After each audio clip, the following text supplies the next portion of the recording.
오늘은 그 무역 이론 강약이 4번째 과정이에요. 5번째는 이제 마지막 구매 확인서고 오늘은 4번째 과정인데 보통은 이게 1, 2회로 나눠져 있었는데 그 좀 이제 가볍게 나갈 때. 근데 이게 지금 뭐 비즈니스를 하다 보니까 이런 관련 쪽에서 뭐 어떤 뭐 여러 가지 첩보만이 들어오죠. 어떤 뭐 조사받았다, 뭐 연관법 위반 사항이 됐다. 그래가지고 1, 2, 3강이 좀 천천히 나갔던 거예요. 천천히 나갔던 건데 이 부분 같은 경우는 간단합니다. 총 입력 항목이 한 60몇 가지 되는데 블로그에 하면요. 한번 계산해보면 12가지인가 밖에 입력 안 해요.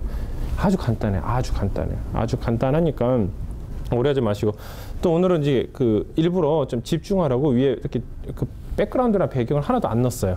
왜냐 오늘은 집중해야 될 타이밍이니까 한 번만 집중하면은 괜찮아요. 그 기본적인 것만 제대로만 이해하면은 전혀 문제 없습니다. 그 다음에 이게 첫 수출 신고가 중요하지 그 다음 수출 신고보다는 하나도 안 중요해요. 왜냐면 블록이 아니까. 그래서 좀 간단히 이제 또 이제 해볼게요. 오늘은 생각보다 빨리 끝날 수도 있습니다. 먼저 유니패스 로그인을 하게 되죠. 이제 여러분들이 이제 처음에 하셨던 유니패스 회원가입을 하셨고, 그 다음에 그 통관 고유번호 신청하셔서 지금 받은 상태고, 그럼 수출 신고할 수 있는 모든 상황이 다 지금 끝난 상황이에요. 그럼 이제 여러분들이 이 페이지에서 자주 들어가는 건요, 딱 3가지밖에 없어요. 3개. 이 메뉴가 뭐 이렇게 뭐 저기 뭐야 수입 세금 계산서, 뭐 수입통화 관성, 자산 뭐 이렇게 엄청 많은데 여기서 들어가는 건 딱 3개밖에 없어요. 그냥 3개 모든 게 끝나요.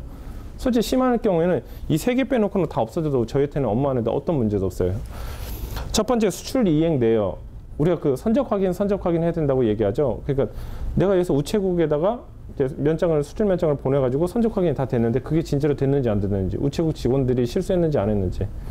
그런데 실수가 빈번하게 벌어져 우체국 직원들이. 근데 우체국 직원들이 게을러거나 일을 못해서가 아니라 종이로 준 수천 장을요 우체국 직원이 다 일일이 쳐야 돼요.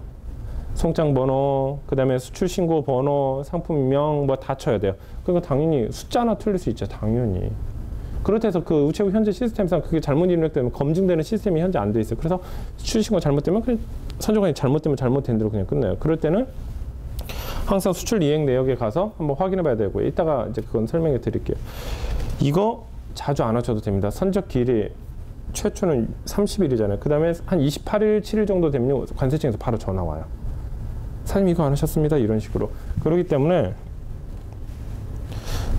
지금 이 부분만 제가 보기에는 한 달에 한 번 정도만 수시로만 계속 해주시면 될 것 같아요. 그 다음에 이제 수출 신고하기 전에 우리가 뭐 해야 된다고 했냐면은 해외 거래처 부호. 해외 거래처 부호는 수출 신고사랑은 상관이 없습니다. 이거는 제가 관세청 대전 청사에 가서 직접 미팅한 자리에서도 얘기하더라고요. 해외 거래처 부호는요 통계 조사 목적입니다. 수출 절차하고는 전자무역은 솔직히 전혀 관련이 없습니다. 그 다음에 이제 그 해외 거래처 부호를 신청한 다음에 수출 신고를 여기서 이제 들어가서 하는 거죠. 그래서 이 3가지가 여러분들이 자주 들어가는 거고, 이거는 솔직히 한 달에 한두 번? 뭐 아주 그냥 꼼꼼하게 체크한다. 그럼 뭐 매월 뭐 15일 아니면 월말 딱 한 번 이렇게 핸드폰 알람 맞춰놓고 그것만 한번 해보셔도 돼. 어떤 것도 문제 없어요. 아 근데 나 모르겠어. 한 달에 한 번 하고 혹시나 놓치는 거 있으면 관세청에서 전화 주겠죠. 이 정도도 하셔도 돼요. 그러나 아예 찾아볼 생각도 없어. 아 나 찾아보지도 않을 거야. 관세청에서 전화가 온다? 만약 못 받으면 어떡할 거야. 못 받으면은 벌점 들어가고 과태료 6만 원인가 받아요. 그러니까 그 더블 마크는 해야 된다는 얘기죠. 그러니까 최소 셀러는 이제 회원사는 최소 한 달에 한 번만 그것도 핸드폰 알람으로 1년치를 다 맞춰 놓으세요. 해놓고 매월 10며칠 날은 뭐 하는 날 막 이런 식으로 해가지고 조회만 해보시면 될 것 같고, 해외 거래처부 같은 경우는 지금은 이렇게 되어 있는데 관세청에서 지금 우리 그 셀러들에 대한 어떤 그 애로를 얘기를 했었어요. 그래가지고 그럼 셀러들한테만 맞는 그 해외 거래처부를 하나 또 만들어 드릴게요 그러더라고요. 그럼 그렇게 되면은 나중에 이 과정도 안 들어가요. 이 과정도 안 들어가요. 그 다음에 이 수출 신고서도 이게 오늘은 이렇게 들어가긴 하지만요. 미리 말씀을 드리면요. 기껏해야 2개월입니다. 2개월 정도 뒤부터는 수출 신고서 안 하셔도 돼요. TERP라는 여러분들 그 판매 관리 시스템 ERP에서 다 자동적으로 되게 돼요. 그러니까 지금이야 뭐 이것저것 고민하고 생각하고 뭐하고 이렇게 되는데 지금은 이제 앞으로 이제 그런 게 없어요. 그래서 이거를 얼마나 깊이 있게 교육을 해야 될지 솔직히 많이 고민을 했는데 그거 특별히 여러분들 너무 깊게 들어오실 필요 없습니다. 지금은 학습해야 될 과정인데 뭐 지금 1, 2개월 뒤에 이게 유니패스로 완전히 연동이 되면은 학습해야 될 게 아니라 여러분들 학습해야 될 게 전산으로 다 막아줘요. 실수할 수 있다 그러면 다 막아요. 알아서. 그러니까 그다지 여러분들이 복잡한 거 없습니다. 일단은 해외 거래처부 신청부터 이제 들어가 볼게요. 해외 거래처부. 일단은 지금 이 페이지 같은 경우는 우리가 이제 이베이에서 판매됐다고 이제 가정을 해본 겁니다. 이베이에서 지금 판매가 됐고, 지금 이걸 보니까 국가는 브라질 쪽에 판매가 됐고, 가격은 625.99불 이렇게 판매가 됐었죠. 이건 언제 판매된 거지? 뭐 한 1, 2주 전 정도에 판매된 것 같은데요.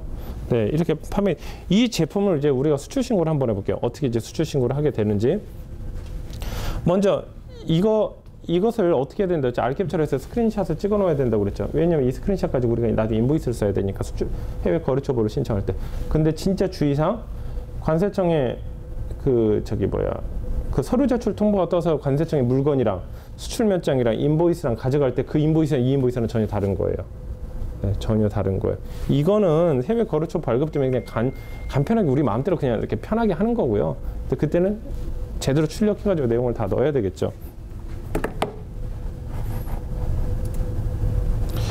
그래서 지금 이 내용을 가지고 제가 이렇게 넣어봤어요. 여러분들도 똑같습니다. 이게 뭐가 들어가도 이게 뭐가 들어 이렇게 하는 것보다 저희 거 그냥 딱 보여드리는 게 가장 빨라요. 테라노바 코리아 당연히 회사 이름 넣어야 되겠죠. 그 다음에 대표자 이상수, 사업자 등록번호는 자동으로 가져오고요. 뭐 쭉쭉쭉 돼 있고, 여기에 뭐 버튼이 하나 사라졌습니다. 여기에 채번이라는 버튼이 하나 있어요. 여긴 빈 여백으로 돼 있다가 이 페이지가 딱 열리면 채번 버튼 딱 누르면 00004로 부여가 되면서 이 채번이나 버튼은 싹 사라져요. 이제 그 차이만 있는 겁니다. 그래서 테라노바 코리아 이상수 테라노바 1081-1010 이제 여러분들 통관 고유번호 그렇게 돼 있겠죠. 이 회사명 네 자리가 앞에가 붙는 거고, 여기 뒤에는 이제 관세청에서 부여된 고유번호예요. 근데 회사 이름이 두 자리다? 그럼 어떻게 돼요? 두 자리 넣고 테라 별별 뭐 이런 식으로 들어가겠죠. 그래가지고 신청자 연락처는 뭐 혹시나 이게 문제가 생길 때 연락 받을 수 있는 직통 전화번호, 뭐 여러분들 핸드폰 쓰셔도 되고 뭐 어떤 번호 쓰셔도 됩니다. 상호는 아까 여기서 보셨던 이 셀러, 이 고객의 이름을 그대로 넣으시면 돼요. 넣으셔가지고 확인 한번 누르는 건 뭐냐면 기존의 데이터랑 중복되어 있는 거 있는지 없는지 그거 보려는 거고, 그 다음에 코드 같은 경우는 개인은 없어요. 현재 기타라고 있는데 기타로 하는 것보다 그냥 개인은 없으니까 그냥 컴퍼니로 넣으면 그냥 깔끔합니다. 컴퍼니로 넣고요. 국가명 같은 경우는 바로 여기서부터 쓰지 마시고, 왜냐면 미국도 USA가 될 수도 있고, 그 다음에 유나이티드 스테이츠 오브 아메리카가 될 수도 있고, 뭐 여러 가지 표현 방식 다 다르잖아요. 그래서 그거 하지 마시고 일단 여기 돋보기부터 켜세요. 돋보기부터 켜시면 국가 리스트가 나와요. 그러면 한글로 브라질 하고 엔터 딱 치면은 이게 두 개가 바로 채워져요. 채워지고 이것을 그대로 드래그해서 여기다 그냥 붙여넣는 게 가장 스탠다드하고 가장 실수가 전혀 없어요. 그래서 이쪽 8번이죠. 8번에서는 ISO 코드 이 돋보기 표시를 눌러서 브라질로 검색을 하고 나서 이게 두 개가 채워지면 이걸 드래그해서 이렇게 붙여넣으면 퍼펙트합니다. 이 주소 참 이거 애매모호해요. 우편번호 이게 넣어요. 그 다음에 뭐 행정구역 이거는 이제 점선으로 돼 있는 거니까 넣지 마시고, 근데 문제는 뭐냐면 이게 영어로 돼 있다. 예를 들어서 미국 법인 주소 2083 센터비뉴다. 그러면 2083이 번지 쓰고 센터비뉴가 거리다 이렇게 아는데, 스페인어나 중국어나 뭐 이스라엘어나 뭐 이렇게 돼 있으면 이게 무슨 말인지 전혀 몰라요. 이거 솔직히 이거는 그 개발하는 쪽에서, 관세청 개발하는 쪽에서 실무를 전혀 모르는 얘기예요. 그렇지만 그래도 성의껏 넣자고요. 주소 중에서 어드레스 원 중에서 숫자가 나온 부분은 무조건 여기다 그냥 번지에다 넣으시고, 그 나머지 부분 같은 경우는 다 여기다 그냥 넣으세요. 넣으시고 풀 어드레스 이거 둘이 합한 거 있죠? 합한 거 그냥 여기다 그냥 넣으시면 그냥 깔끔합니다. 전혀 문제 없어요. 이거 가지고 뭐 검증된 시스템이나 그런 건 없고요. 하여튼 이 사람에 대한 정보를 그냥 알고 싶은 거예요. 이 관세청에서는 넣으시면 될 것 같고, AEO 같은 경우는 미국이랑 거래할 때 사전 통관 인증제예요. 지금 현재 한국에 AEO 인증되어 있는 업체는 10몇 개밖에 안 돼요. 정말 거의 대기업들. 그러니까 이제 미국에 물건을 보낼 때 지금 테러 위협이 굉장히 많았었잖아요. 그러다 보니까 AEO 인증을 받은 업체 같은 경우는 먼저 신속 통관을 시켜줘요. 그런데 그 AEO 인증 요즘은 가격 모르겠는데 한때는 한 3,500만 원에서 한 5천만 원 정도 비용이 들어섰어요. 기간은 6개월에서 1년 정도. 그러니까 솔직히 필요 없어. 그렇다고 해서 엄청나게 빨라지는 것도 아니고, 보통 통관하는데 이틀이 걸린다면 이거 하면 하루 정도, 아니면 그날 한 2-3시간 만에. 그냥 뭐 하루가 엄청난 돈이 연결되어 있는 그런 대기업 같은 경우는 중요하겠지만 거의 우리는 필요 없죠. AO 이거 상관없고요. 사업 형태도 제조 유통인데 그냥 혼용으로 쓰시는 게 가장 좋을 것 같아요. 이게 그렇다고 내가 유통으로 썼다서 문제가 될까? 제조로 썼다 문제가 될까? 전혀 그런 거 없어요. 전혀 그런 거 없으니까 제가 이렇게 얘한테 물건을 파주면 얘가 제조업체인지 유통인지 혼용인지 제가 어떻게 합니까? 그래서 그냥 혼용으로 쓰면 돼요. 이게 솔직히 이 해외 거래처보는 정말로 B2B 거래하는 분들 있잖아요. 뭐 한 달에 한 건 수출하는데 뭐 한 건 수출하는데 20만 불, 뭐 50만 불, 5억씩, 2억씩 수출하는 그런 업체들은 아주 정확하게 써도 되겠죠. 근데 이게 전자상거래 셀러들은 이건 정말 이건 그냥 쓸데없는 짓이에요. 그래서 취급 품목 같은 경우는 뭐 이 제품이 아까는 봤더니 메인보드죠. 그냥 컴퓨터 용품, 뭐 한글로 그냥 쓰시면 됩니다. 그 다음에 또 마지막에 첨부파일 인보이스. 이것은 간단하죠. 아까 판매된 그 내역을 아이캡처해서 그냥 쭉 그어서 바텀에 저장하면은 바로 되는 거예요. 그렇게 해서 등록을 누르시면 그냥 이건 바로 끝납니다. 그럼 바로 딱 등록하고 나면 어떻게 바뀌냐면 이렇게 한 줄이 뜨는데 여기에 접수라고 뜹니다. 접수. 아직 이거는 승인이 되지 않은 상태. 이 상태에서는 수출 신고가 보통은 안 됩니다. 그래가지고 보통 예를 들어서 내가 10건을 수출 신고를 해야 되겠다. 그러면 그 10건을 A라는 건 해외 거래처부 신청하고 바로 수출 신고 들어가면 이게 승인이 안 돼 있어요. 보통 얼마 걸리냐면은 한 3분 정도? 빠르면 뭐 1분, 느리면은 한 3분 정도 걸려요. 그러니까 해외 거래처부를 일단 다 등록해 놓으시고, 왜냐면 지금 관세청에서 새로운 이제 전자상거래 셀러를 위한 그 거래처부가 나오기 전까지. 근데 그거 기껏해 1, 2개월이면 나올 것 같아요. 그러니까 지금은 그 전이니까 일단 10개를 다 등록하시고 그 또 A번부터 또 다시 수출 신고 들어가면 그때는 딱 타이밍이 맞겠죠, 서로. 그런데 또 미리 말씀드리죠. 아까 얘기했었죠. 그 TERP를 사용하면 이 수출 신고가 다 전산화되고 있다고. 정말 미안한 얘기인데 해외 거래처분은 안 돼요. 해외 거래처분은 여기 들어와야 된다. 그게 뭐였냐면 관세청에서 그냥 얘기하더라고요. 왜 안 되나요? 그랬더니 이 유니패스 수출 신고서는 그 외부랑 API 연동해가지고 그것을 어떻게 외부 서버라든가 관세사들이 누가 들어와서 이렇게 수출 신고를 하게 되어 있는데 해외 거래처분은 이 전자문서 형태가 예전에 돼 있었는데 그러니까 외부로 이렇게 API로 연동될 수 있게 돼 있다가 어떤 위에서 이렇게 뭔가 요구가 들어가지고 다시 그걸 폐쇄를 시켜버렸대요. 근데 이것을 다시 하려고 그러면은 관련 부서부터 관련 부서 협조부터 해가지고 이것을 다시 갈아엎어야 된대요. 그래서 못한다. 결론은. 그때도 원래 전자문서 형태를 했다가 폐쇄 형태로 바꾸는데도 엄청 복잡했는데 이걸 다시 복원시키겠다?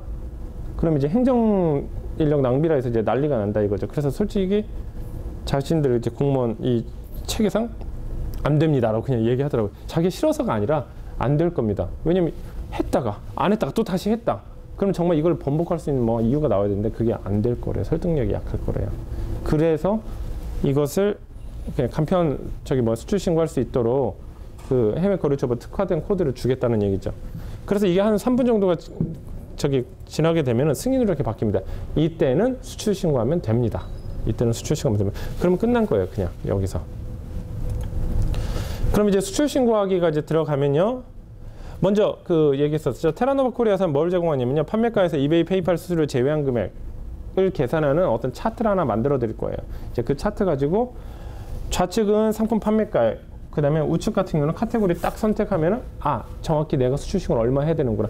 처음에는 여러분들 위해서 지금 TERP가 이제 여러분들한테 오픈이 되기 전까지는 이거 툴을 하나 만들어 드리려고 그래서 엑셀 툴이라든가. 근데 그게 안 되겠더라고. 그래서 그냥 종이 책받침처럼 차트에서 좌측은 판매가액, 우측은 위쪽은 카테고리에서 그냥 가로세로 딱 차표고 딱 되면 얼마 수출 신고하면 되는 거야. 바로 그렇게 알 수 있게 만들어 드릴게요. 그 다음에 상품의 HS 코드와 HS 표준 품명 같은 경우도 오늘 그 제휴팀에서 페이지를 하나 보내줄 겁니다. 그게 거의 이베이 셀러들 수출하는 대부분의 제품들이니까 그대로 그냥 그거 보시고 하시는 게 가장 빠를 것 같아요. 건 바이 건을 하면 여러분들이 판매가 됐네? 그럼 한 템포가 느려질 수 있잖아요. 그러면 여러분들이 새벽이라도 판매가 됐는데 그럼 바로 수출 신고할 수 있도록요. 그런데 너무 어려워하지 마세요.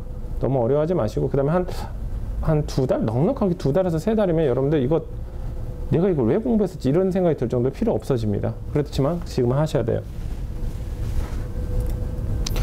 이게 이제 그 수출 신고를 하는 이제 페이지입니다. 아까 보셨던 거는 수출 신고서 밑에 있었었죠. 그걸 들어가면 여기 이렇게 나오는데 그 전에 공인증서로 로그인을 해야 되겠죠.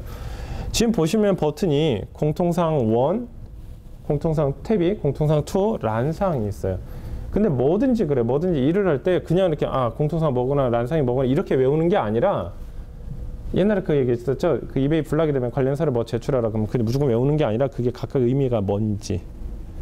예를 들어서 인보이스를 제출해라. 그럼 인보이스를 대체할 만한 가장 좋은 건 뭐냐면 인보이스를 달라는 이유가 뭐예요? 이사원들이 그 불락사 서류 제출할 때 그 영상 봤죠? 네. 인보이스를 제출하는 이유가 뭐예요? 기존에 이제 증명하기 위해서 이제 기본적으로 정리된 내용들을 다 이미지와 함께 보내는. 인보이스를 제출한 얘기는 네가 실제로 그 제품을 가지고 있냐 안 가지고 있냐 그걸 확인하고자 하는 거예요. 인보이스를. 그러니까 그것을 더 그 목적을 부합한 다음에 인보이스라는 형태는 형식적인 거라는 얘기. 이건 빠져도 된다는 얘기예요. 더 심할 경우는요. 인보이스 들어가고 거기다 부가적으로 내 참고 사진에 물건 쌓여져 있는 거 아니면 내 아이디 로그 있는 거 사진 딱딱 찍어서 보내주는 게 더 어필하기 더 좋아요. 그러니까 그 목적성을 제대로 이해하라는 얘기예요.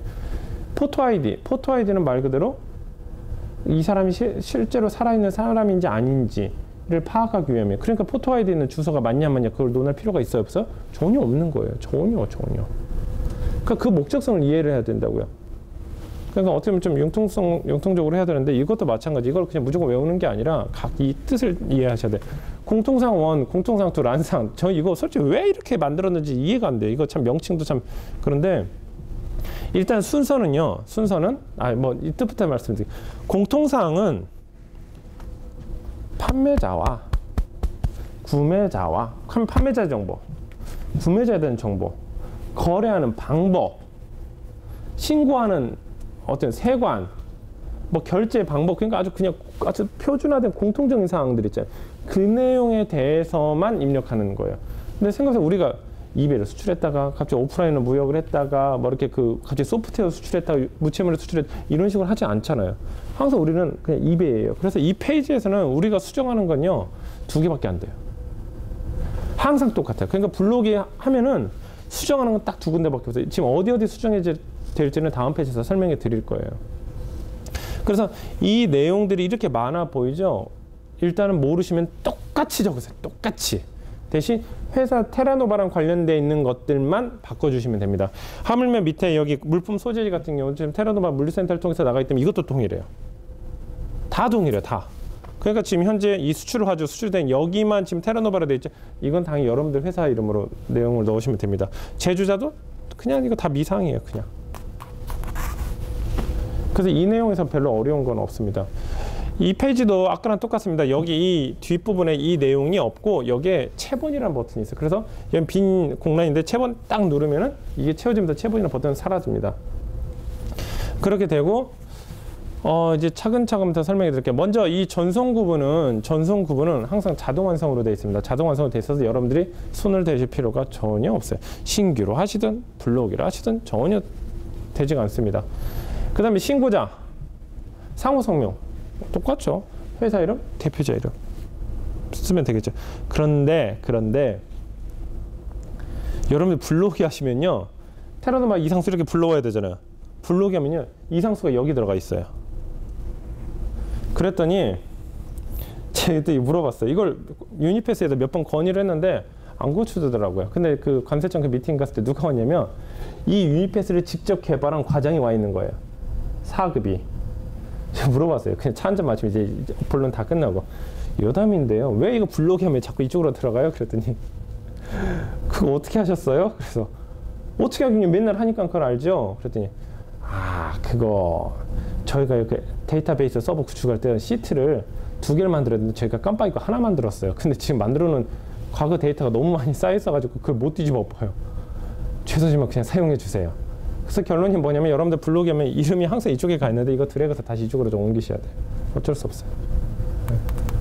그냥 그분들도 그냥 웃더라고요. 죄송해요. 저희가 설계할 때 잘못했어요. 실수했어요. 근데 지금 과거 데이터가 너무 많아서 이거 하나 수정하면 과거 데이터를 다 뒤집어 엎어야 됩니다. 그래서 그런 부분이 있다고 합니다. 그러니까 그런 부분 이해를 좀 그것을 명쾌하게 얘기하신 분이 처음이었어요. 솔직히 유니패스 쪽 거기서 아무리 연락을 해도 네 그거 확인해서 개선해야 됐어요. 이게 5년 됐어요. 근데 그게 원인이랍니다. 그 다음에 수출 대행자. 지금 예를 들어서 수출 대행자 뭐 무역 상사다, 뭐 대우 상사다 이럴 때는 수출 대행자 그 회사 들어갔는데 지금 우리 자가 수출 신고하고 있잖아요. 그러니까 수출 대행자 테라노바 코리아 통관 고병은 이렇게 되고요. 그 다음에 A, B, C, D가 있습니다. A는 뭐 저기 뭐야 제조업체가 수출할 경우, 뭐 B가 뭐 되게 먹을 경우인데 C는 완제품 수출, 우리가 얘기하는 거예요. 근데 이게 의미가 또 큰 게 이제 하나 뭐냐면 이제 좀 더 깊게 얘기하면은 이제 조금 어려운 얘기실 수 있어요. 다음에 제가 저기 부연 설명해 드릴게요. 무역보험공사에서 여러분들이 수출 대금 지원을 받을 수가 있어요. 수출 실적이 있으면 수출 실적으로 한도를 해가지고 자금을 받을 수 있는데 C 코드로 된 수출 실적이 얼마, A 코드로 수출 얼마 이렇게 이런 식으로 집계가 따로따로 돼요. 그래가지고 C 코드로 완제품으로 돼 있다. 그 예를 들어서 완제품 전체 수출 실적이 한 60%다. 그 다음에 A 코드로는 제조업체라든 수출 실적이 한 40%다. 그럴 경우는 이 업체는 완제품 수출로 보는 거예요. 그럼 이제 무역보험공사 어떻게 해주냐면 완제품 수출에 대한 보증서가 나가고, 그 다음에 제조업체 같은 경우는 제조업에 대한 자금이 나가는데, 이제 문제가 뭐냐면 예를 들어서 뭐 제가 A라는 코드로 제조업체로 이제 수출 신고를 계속 했었습니다. 근데 여러분들 그렇게 하시면 안 돼. 이건 또 몇 가지 뭐랄까 체크할 수 있는 절차가 또 있어요. 그러니까 거기까지 신경 쓰지 마시고, 이게 나중에 왜 필요하신지 설명해 드리는 거예요. A라고 돼 있다. 그럼 제가 이제 제조업체 이걸 돼 있다. 그럼 이제 무역보험공사에서 자금을 받으면은 보통 수출 실적의 뭐 한 10분의 1 정도, 한 10% 정도에서 20% 정도까지 받을 수 있는데, 그 자금이 저한테 들어와요. 당연히 저한테 들어와요. 그런데 제가 예를 들어서 ABC라는 회사에서 그 물 완제품을 이만큼 한 10억 원어치를 사가지고 이것을 해외에다 수출했습니다. 당연히 수출 신고할 때는 A일까요? C일까요? C겠죠. 완제품이니까. 그럼 C로 돼 있다. 그럼 은행 전산망이나 관세청 뭐 그쪽 시스템 딱딱 무역공사 다 조회를 해봅니다. 그럼 이 업체 완제품 수출자네. 그러면 자금 얼마, 뭐 1억이 나온다고 해볼게요. 1억이 나온다 그러면 그 1억을 저한테 뭐 안 줘요. 저한테 안 줘요. 누구한테 주냐면, 너 완제품 했으니까 앞으로도 완제품 계속 수출하고 지원해 주는 거야. 그러면서 ABC한테 줘요. 그럼 ABC는 저한테 빌린 거죠? 어떻게 보면 ABC에 제 임원이가 들어있는 거예요. 그럼 제가 그냥 ABC한테 이제 1억어치 물건을 살 수 있는 거예요. 이제 또 거기 하려면 이제 내국신용장도 이제 개설을 해야 되고 이런 절차가 있긴 한데, 생각보다 내국신용장 같은 경우는 이제 그 유트레이더부 KT넷에서 하는 이제 전자화가 다 돼 있어가지고 생각보다 간단해요. 그러니까 나중에 적정한 타이밍 때 되시면은 이런 식으로 해서 진행하셔도 어떤 문제도 없습니다. 그러나 알고 있으시란 얘기예요. 그러니까 이게 참 우리나라는 이제 그 장남이랑 이제 둘째의 어떤 차이가 되게 심한데, 역시 제조업체거든. 저기야 그 성씨 씨 안 적어도 돼. 괜찮아. 그냥 편하게 들어. 그냥 무슨 일인지 그냥 그룹만 잡으면 돼.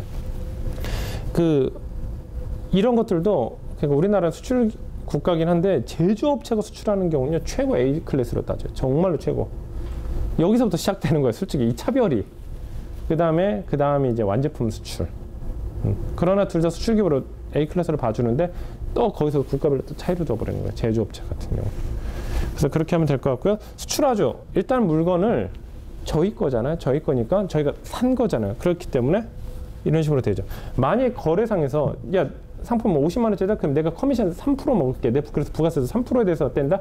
그럴 땐 수출하주가 누가 되는 거예요? 제조업체가 되는 거예요. 근데 우리는 100% 그냥 부가세 국내에서 유통을 해가지고 사오는 거죠. 그러니까 이건 이 수출 대행자 수출화주 같은 경우는 일반 무역 상사의 개념에서 하는 건데 별로 좋은 케이스는 아니에요. 그래서 보통 여러분들 우리 이베이 셀러 같은 경우 수출 대행자나 수출화주가 여러분들이라는 거. 근데 솔직히 다 똑같은 정보예요. 테라노모 코리아만 지금 몇 군데 들어갑니까? 하나, 둘, 셋 들어가죠. 그 다음에 통관 고유번호 하나, 둘 들어가죠. 그 다음에 이상수도 지금 2군데 들어가죠. 그 다음에 하여튼 뭐 똑같은 게 또 넣고 계속 그런 식이에요. 그 다음에 여기가 또 돋보기 치면은 우편번 앞자리만 넣고 엔터 치면은 일반적인 기본 주소는 또 들어가요. 마지막에 상세 주소만 넣으면 되는 거고. 그래서 이 수출화주 같은 경우는 전혀 상관이 없어요. 그 다음에 또 우리 이베이 셀러 같은 경우는 어떤 특정 제조업체한테 이렇게 사는 게 아니라 불특정 다수한테 사는 거죠. 불특정 다수한테 사기 때문에 상호는 모른다고 해야 돼요. 그냥 미상. 산업단지 모르겠어요. 그냥 이건 기타 코드예요. 그냥 999. 뭐 남동 국가단지 무슨 단지 뭐 군장 국가단지 있으면 그 국가단지의 코드를 써야 되는 거고, 우편번호 그제 국가단지 있을 경우 써야 되는데 현재는 우리는 미상으로 됐기 때문에 이것도 여러분들 그냥 집 주소 집이나 어디에 아무 우편번호 넣어도 됩니다. 이거 솔직히 유니패스 에러예요. 그렇지만 이건 안 넣으면 문제가 생겨요.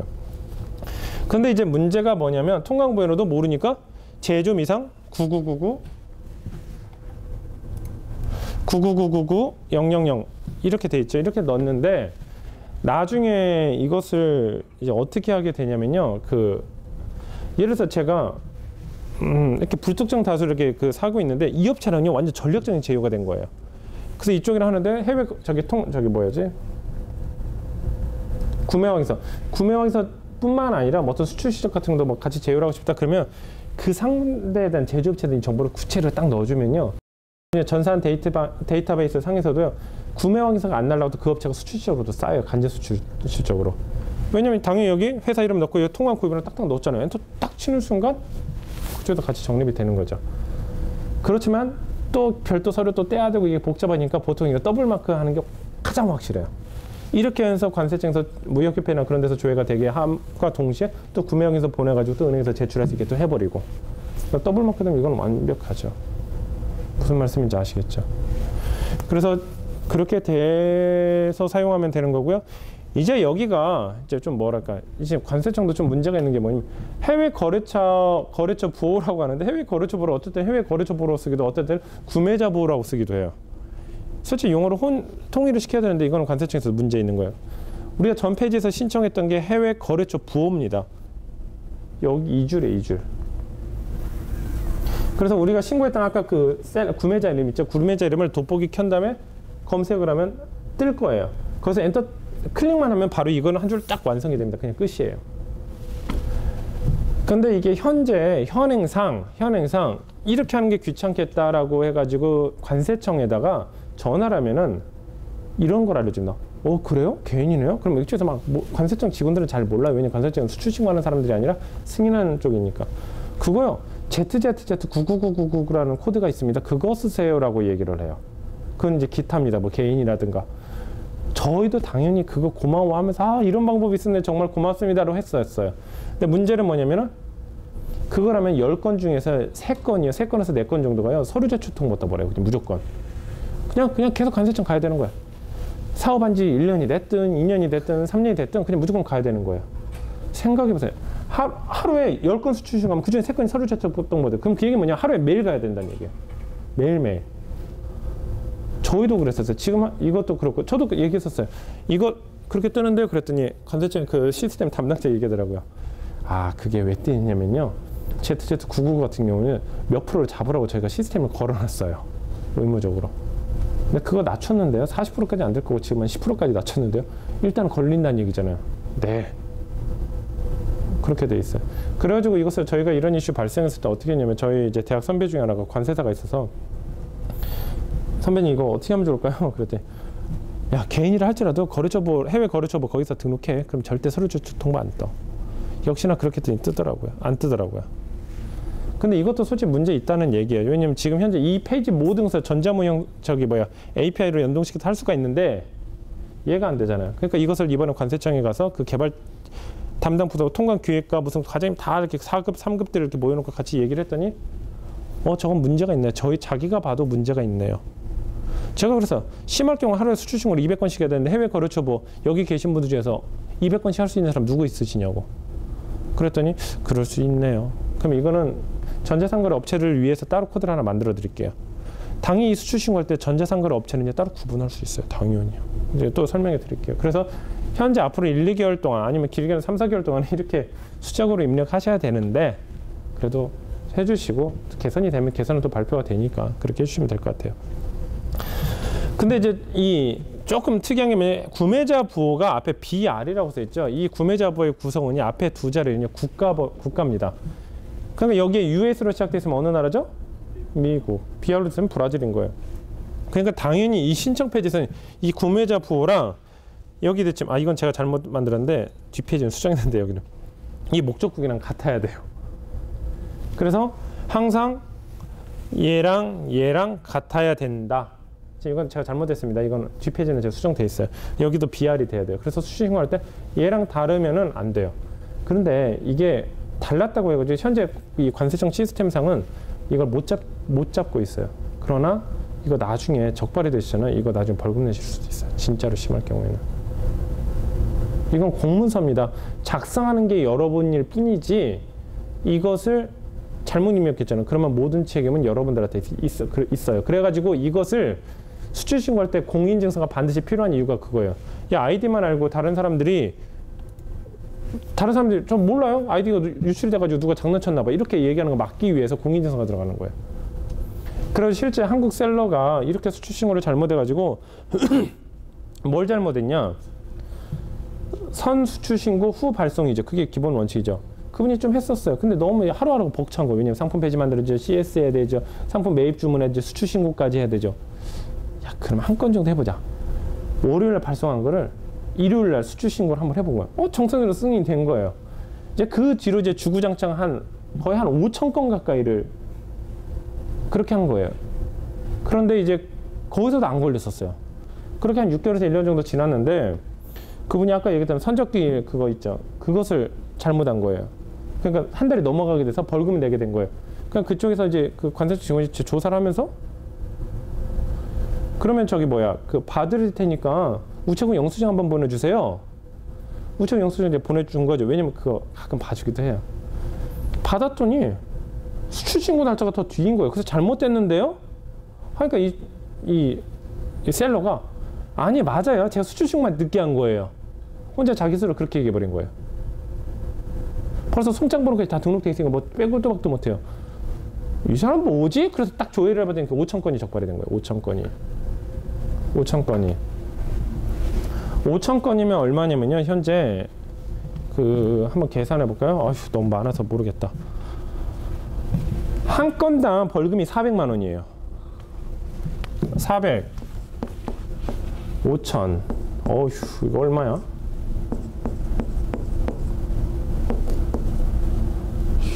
1,000만 원. 200억인가?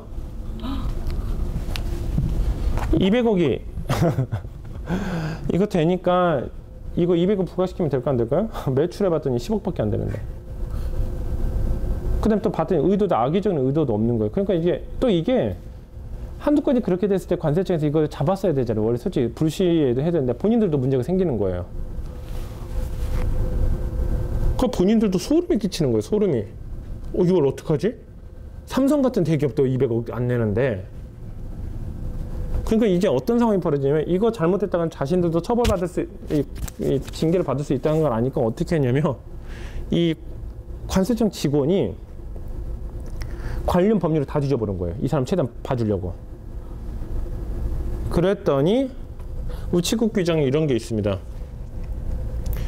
상품 밸류, 상품 단가 200만 원 이상의 제품은 우체국장의 승인을 거쳐야 한다. 라는 우체국 우편사업법률 규정이 있어요. 그 다음에 또 거기에 또 플러스 200만 원 미만은 수출신고를 간이 수출신고를 할 수 있다라는 규정도 있어요. 그러니까 수출신고를 안 해도 된다라는 규정이 있어요. 200만 원 미만은. 그래서 그럼 200만 원은 빼자.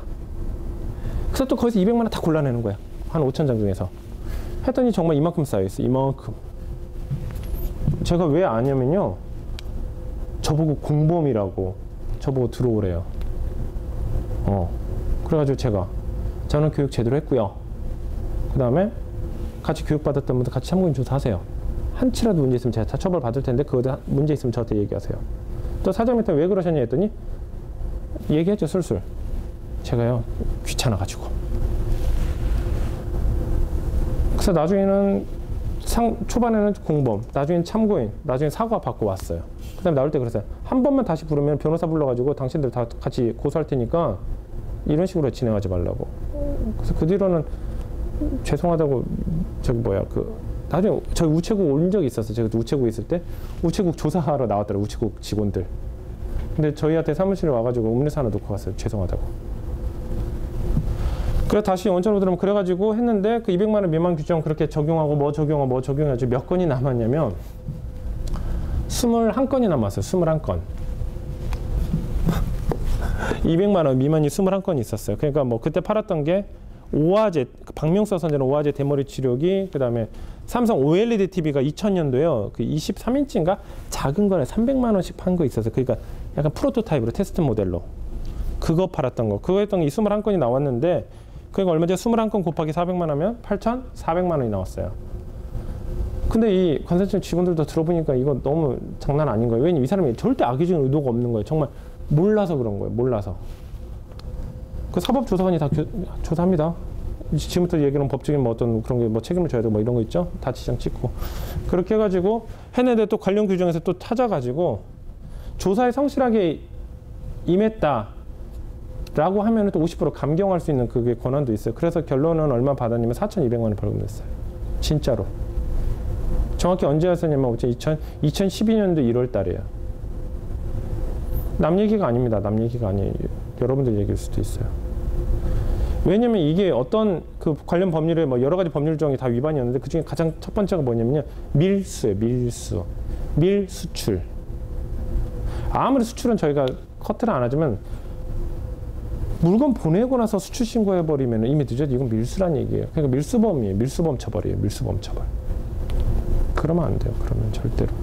근데 거기서는 생각보다는 제 외환관리법 쪽은 걸리진 않았어요. 왜냐면 갔더니 역시나 페이팔 출력분도 이만큼 만들어가지고 옆에 있더라고요. 통장에 다 형광펜 쫙쫙 해가지고 계산기 옆에 이거 다 치더라고요. 어우, 손이 그렇게 빠른 사람 처음 봤어요. 다 쳐요. 근데 그분은 별 문제 없었죠. 근데 여러분들이 다른 부분에서 문제 생기면요, 철저히 잡아내요.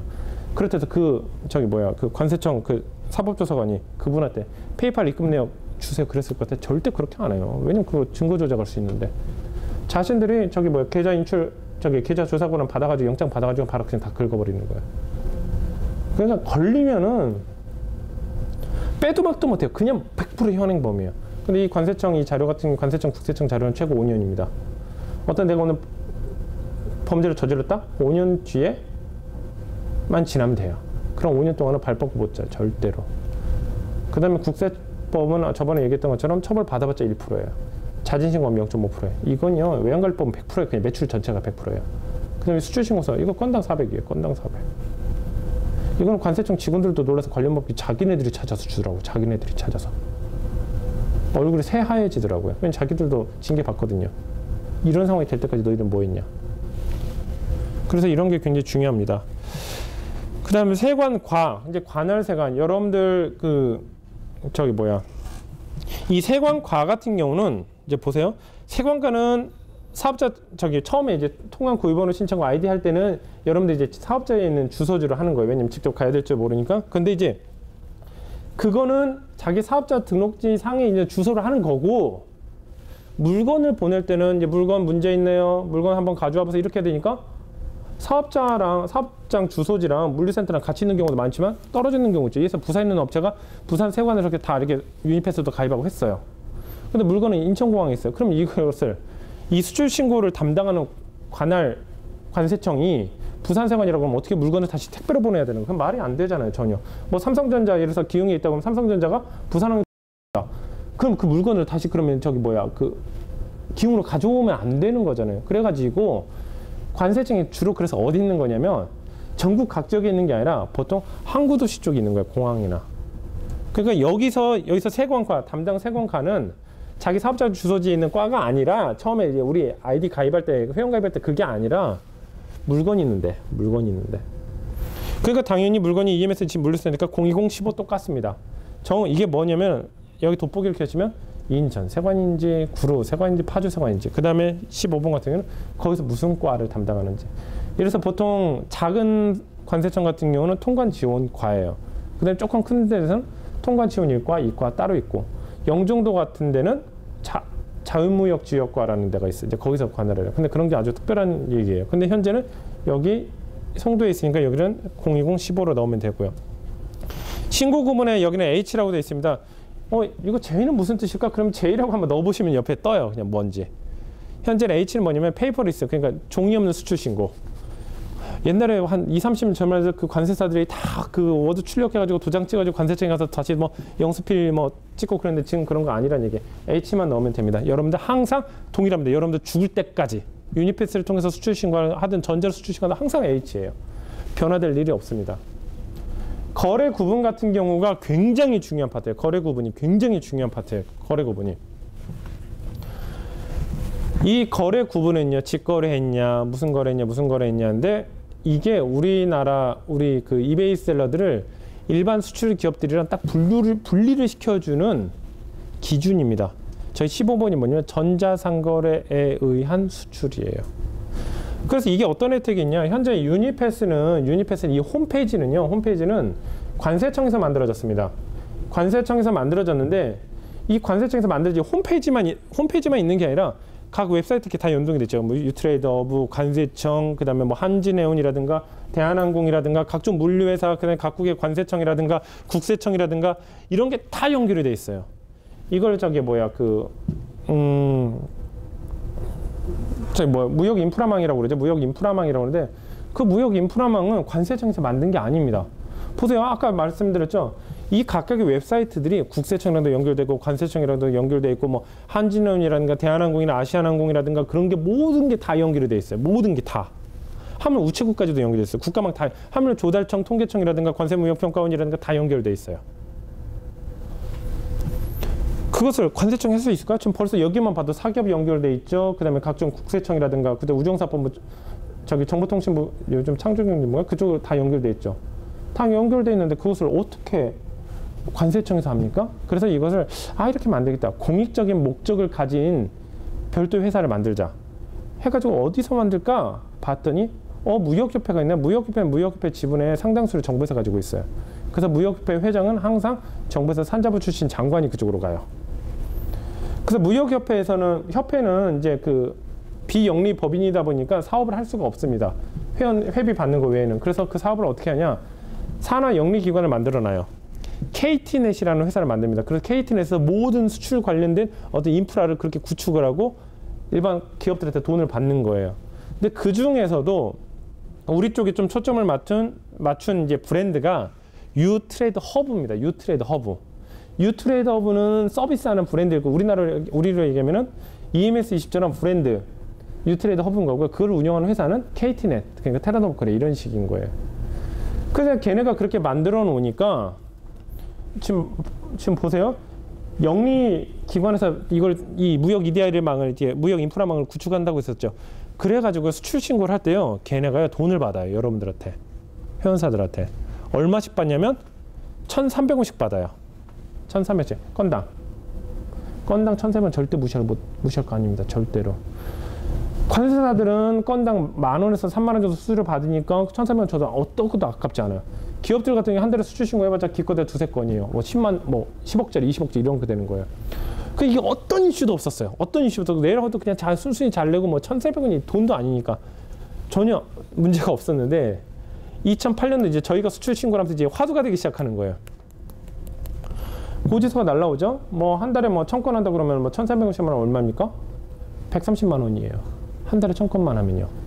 소형 포장물 하는 셀러들은 그냥 죽으란 얘기예요. 하루에만 200건씩 나가는 경우도 있으니까 말이 안 되죠. 그러니까 수출 신고 이 셀러들이 불법으로 이제 하기 시작하는 거예요. 솔직히 그게 원인이 됐었어요. 그러다가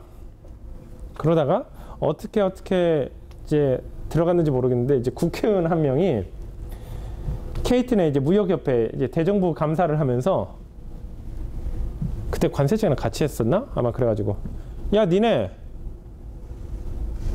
이거 1,400원 부과한다는 내용이 이 홈페이지에 있어 없어? 규정 한 글자로도 있어 없어? 없지? 왜 받아? 특히 전자상거래 셀러들 이렇게 수출 좋은 일하고 있는데 어떤 규정은 없는데 너희들이 청구할 권한이 있어? 법률적인 규정 내놔봐. 그랬더니 관세청장이 그랬나? KT넷 사장이 그랬나? 거기서 죄송합니다. 개선안 빨리 검토해가지고 보고하겠습니다. 이렇게 나온 거야. 그게 큰 이슈였었어요. 그때 그게 언제였었냐면은 2010년도 10월경에 그래가지고 다음 달 KT넷에서 이 무역 인프라 기본료를 안 받으면 너무 손해가 크잖아요. 그 다음 반발 가장 심한 종족들이 누구냐면 우리 이셀러들인 거예요. 야, 이셀러들 전체 이용량 몇 건이나 되나 봐. 1%밖에 안 되는 거야. 그래서 공지사항에도 안 올렸어요. 공지사항 안 올리고 2010년도 11월 1일부터 갑자기 셀러들은요, 원래 이 전자상거래 15번으로 선택한 사람들은요 1,400원씩 부과되는 게 없어졌어요. 소리 소문 없이. 참 더티합니다, 솔직히. 이걸 만약에 다른 코드를 쓰시면요, 여러분들 다음 달 바로 고지서로 1,300원씩 곱하기 뭐 건수로 해서 날라와요. 근데 15번을 하면 절대 이론도 안 날라옵니다. 절대 이론도 안 날라와요. 절대 이론도. 수출 종류 같은 경우는 뭐 직수출이니까 그냥 A라고 그냥 넣으시면 되고요. 결제 방법 같은 경우는 저희가 페이팔로 돈을 받죠. 그럴 때 그냥 TT로 그냥 넣으시면 됩니다. TT 다 동일합니다. 인도 조건 우리 항상 우리 전전 시간에 얘기했죠. DAP라고 해요. 이건 절대로 이건 어디 가서 얘기하면 뭐 혼란 겪으시면 돼. 무조건 DAP예요. DAP입니다. 일단 목적국은 항상 여기랑 구매조보랑 같아야 된다. 여기에 BR이면 BR, H면 H, US면 US, JP면 JP. 적재항 우리는 항상 항공기로 나가기 때문에 인천공항 ICN으로 넣으시면 됩니다. 지금 이런 식으로 지금 보안을 계속 체크하는 거예요. 다른 사람 못 쓰게. 그다음 운송수단 항공기에 대한 운송이고요. 근데 이것도 동일하겠죠. 운송용기 그냥 기타. 왜냐 어떤 식으로 나갈지 모르니까. 시장님 뭐 도와드릴까요? 언제쯤 나오시나요? 한 30분? 20분? 뭐 급하신 일 있나요? 아니 대구에서 오신 분이 황대되니까 좀 필요해가지고. 황해대 가요 그러면요. 그 다음에 검사 방법 같은 경우는 수출신고 시 검사랑 적재정 확인 검사가 있어요. 그러니까 우리는 무조건 수출신고 때 검사한다는 게 솔직히 이거 눈 가리고 아웅이에요. 근데 어떤 것을 이제 적재정 검사냐면 예를 들어서 뭐 소형 원자로를 수출한다. 아니면 비행기 부품을 수출한다. 그건 관세청 직원이 직접 가서 봐야 돼요. 왜냐면 이렇게 그 콩을 뭐 수출한다. 그럼 직접 봐야 될 거 아닙니까? 그래서 보통은 이제 그 해상 운송은 보통 적재정 확인. 컨테이너라면 컨테이너일 때 관세청 직원 열어봐야 돼요. 왜냐면 거기에 밀수출하는 제품들이 들어갈 수도 있으니까. 근데 이런 제품, 우리가 파는 이런 제품들은요, 관심도 없어요, 솔직히. 상품 나가는 게 거의 다 그냥 시중에 유통되는 거 나가는 거니까. 그래서 이렇게 돼 있고, 검사 희망일 같은 여러분들이 특별 신경 쓰실 필요 없습니다. 그냥 여러분, 이건 자동 완성 기능이에요. 여러분 수출 신고하는 그 날짜 그대로 나오는 거고요. 물품 소재지는 이건 동일합니다. 406 인천광역시 연수구 송도동 미래로 뭐 30번지. 그래서 뭐 저 정도만 쓰시면은 저기 어디냐면 인천 여기 EMS20 물류센터. 그 다음에 나머지 다 비워두시고요. 물품 상태는 신품이냐 중고품이냐 신품 N이라고 하시면 되고, 그 다음에 지금 뭐 환급 신청, 이제 관세 환급이라든가 그런 부분인데 여러분들하고는 상관이 없습니다. 이거 없어도 나중에 구매하셔도 할 수 있고 여러분들 이건 상관이 없어요. 관유 환급 신청, NO, 임시 개청 신청 이런 거죠. 적재정 확인을 한 거예요. 적재정 확인을 제가 이제 한 거예요. 이걸 내가 항공에다 싣기 전에 배에다 싣기 전에 이거 좀 확인 좀 해서 했는데 그게 몇 시냐면요. 새벽 2시 반이에요. 꼭 러시아 가는 비행기가 그때밖에 일주일에 한 번밖에 안 떠요. 그럼 관세청 직원한테 따로 이것을 신청을 해야 되는 거예요. 그럼 관세청 직원이 당직자가 그 시간에 이제 그 검품하러 가는 거예요. 대신 이거 신청할 때는 별도 비용을 좀 내야 돼. 한 몇천 원인가 몇만 원인가만 내면 해줘요. 근데 우리하고는 상관이 있을까 없을까요? 전혀 없어요. 전혀 없어요. 전혀 없어요. 그래가지고 이 내용이 이게 전부 다입니다. 이렇게 해가지고 이거는 처음에 등록할 때만 이렇게 복잡할 줄 처음에 그 할 때만 이렇게 복잡할 뿐이지 나중에 이거 될 때는 얘만 등록하고 국가만 여기 바꾸기만 하면 어떤 문제도 없어요. 어떤 문제도. 무슨 얘기인지 아시겠죠? 그러니까 이거는 처음에 등록할 때 이걸 뭘 넣어야 되지 이거 고민하다 나중에는 누가 물어보면 몰라요. 왜냐면 항상 불러오기만 해서 하다 보니까. 그래서 저희 여직원들도 보통 집중 교육 시키면 1시간 정도 교육시키면 이건 2분이면 끝내는 거예요. 한번 또 다음 페이지 한번 봅시다. 그래서 이 공통사항은 끝났는데 공통사항 1은 이런 건데 두 번째는요. 란사항을 등록해야 돼요. 지금 뭐가 이해가 안 되지. 이거 기업 같았으면 이거 참 인터페이스 잘 만들었는데 역시 공무원들이라서 얘를 먼저 입력한 다음에 란사항을 입력하고 공통사항 2를 입력을 해요. 이게 어떻게 되는 거냐면 순서부터 말씀드릴게요. 공통사항 1은 그냥 상품은 이제 논내로 하고 거래 관련된 사람과 사람, 뭐 기업과 기업의 그 양쪽에 대한 거래 그런 정보가 들어가는 거고, 란사항 같은 경우는요. 이 제품을 수출한다. 그럼 이 제품에 대한 정보가 들어가는 거야. 야, 그거 얼마야? 몇 개야? HS 코드가 뭐야? 이 상품에 대한 이거 중량이 몇 그램이나 돼? 이렇게 물어보는 거야. 그러면 이제 공통사항 2는 뭐냐? 그러면 그거 포장하니까 포장 중량 얼마나 돼? 그 다음에 너 배송비 얼마 들었어? 이제 그런 걸 넣는 거. 그러니까 이게 참 논리적인 거예요. 상품은 일단 제쳐두고 거래에 대한 전체적인 큰 정보는 여기다 넣고, 이제 상품에 대한 디테일한 정보는 얘를 넣고, 그 다음 포장한 다음에는 얘를 넣고요. 그런데 얘를 이 란상을 공통상 2부터 입력을 란상을 입력하면 에러가 떠요. 나중에 그럼 보시면 알 거예요. 그래서 항상 란상 입력한 다음에 얘가 들어가야 되는 거예요. 순서도 그렇잖아요. 포장하고 나서 상품을 측정할 수 있는 게 아니잖아요. 포장하기 전에 상품을 측정하고 포장해야 되는 거잖아요. 그래서 순서가 공통상 1 다음에 란상 다음에 공통상 2입니다. 무슨 말씀인지 아시겠죠? 지금 다음 페이지에 이렇게 다 만들어 놨어요. 어디가 지금 수정해야 되는지. 그건 뭐 걱정 안 하셔도 됩니다. 지금 여기 같은 경우도 마찬가지입니다. 전에 이제 그 제출 체본 했으니까 여기는 신경 안 쓰셔도 되고요. 이제 여기 넣겠습니다. 세 번 부호 847430 뭐 2000이라고 돼 있는데 이것은 저희가 이제 미리 알려드릴 거예요. 그럼 이거는 근데 보세요. 이거를 입력하는 방법이 두 가지가 있어요. 하나는 8474 이렇게 직접 여기다 입력을 하고 이걸 따로 드래그해서 붙여넣기 하는 방법인데 그렇게 하면 너무 힘들잖아요. 그 다음에 지금 아까 U라는 거 지금 여기 U라고 써 있는 게 보이는데 U가 있냐 없냐 뭐 이런 것도 신경을 써야 돼. 근데 제가 이제 가이드라인만 정해드릴게요. 이거 여기다 직접 입력하지 마세요. 절대로 입력하지 마시고 돋보기 켠 다음에 이 숫자를 거기서 돋보기에서 쳐서 그다음에 리스트가 나오죠. 거기서 그냥 선택하세요. 아무거나. 그러면요 그렇게 해서 하면요 이거 자동 완성돼요. 그 다음 얘도 U가 들어가냐 안 들어가냐 이것도 자동 완성돼요. 그러니까 뭘 드래그해서 붙여놓고 뭘 해야 되냐 말아야 되냐 뭐 학습해야 될 거는 안 하는 게 좋다는 얘기예요. 자동적으로 다 처리가 될 수 있습니다. 옛날에는 그렇게 안 돼 있었어요. 근데 지금은 어떻게 되냐면 돋보기 켠 다음에 이 숫자 번호 있죠? 이 숫자 번호를 HS 코드 알려드린다 했죠? 그걸 놓고 엔터 치면 리스트가 나오죠? 근데 그 리스트가 다 똑같아요. 뭐 이렇게 내용이 약간 틀린 건데 아무거나 그냥 클릭하세요. 그러면 자동적으로 품명 자동 완성되고 여기 U 채워지고 이렇게 됩니다. 그다음에 그래서 거래품 이 품명은 여러분 설명 아예 안 해드릴게요. 이거는 여러분들하고 상관없으니까 돋보기도 누르실 필요도 없어요. 자동으로 그냥 당겨봐요. 거래 품명은 뭐냐면 야 일단은 메인보드라고 알겠는데 이 메인보드가 거래할 때 니네끼리 뭐라고 얘기했는지를 알아야 될 것 같아. 이것도 언제 그걸 만들고 있습니까? 가장 정확한 건 뭐죠? 이베이 리스팅 타이틀 그대로 들어가시면 돼요. 웨이코스 MSI 빅뱅 뭐 엑스파워, 뭐 마더보드, X79 딱 이거 정확하잖아요. 그래서 거래 품명 그대로 넣으시면 돼요. 그다음에 상품명 거래하실 필요 없고요. 순중량 이게 순중량이 1kg냐, 1.5kg냐, 3kg냐 어떤 관심도 없습니다. 이게 근데 중요한 건 뭐냐? 순중량이 무거울까요? 아니면 포장 중량이 무거울까요? 포장이 무겁죠. 왜냐면 포장했으니까. 이제 그것만 지켜주시면 돼요. 그다음 오차는 있어도 상관없어요. 이게 근데 왜 이거 중량이 필요할까요? 이런 것들이 있어요. 뭐 섬유라든가 콩, 쌀 그러니까 수입 쿼터나 수출 쿼터에 이렇게 그 저촉이 되는 물건들이 있어요. 이래서 원유 같은 경우 뭐 50만 톤, 100만 톤 이렇게 쓰는데 이거 중요할까 안 중요할까? 굉장히 중요해요. 이건 통계학적으로. 그래서 그런 건 중요한데 이제 무게로 이제 제품의 어떤 용량을 체크하는 거.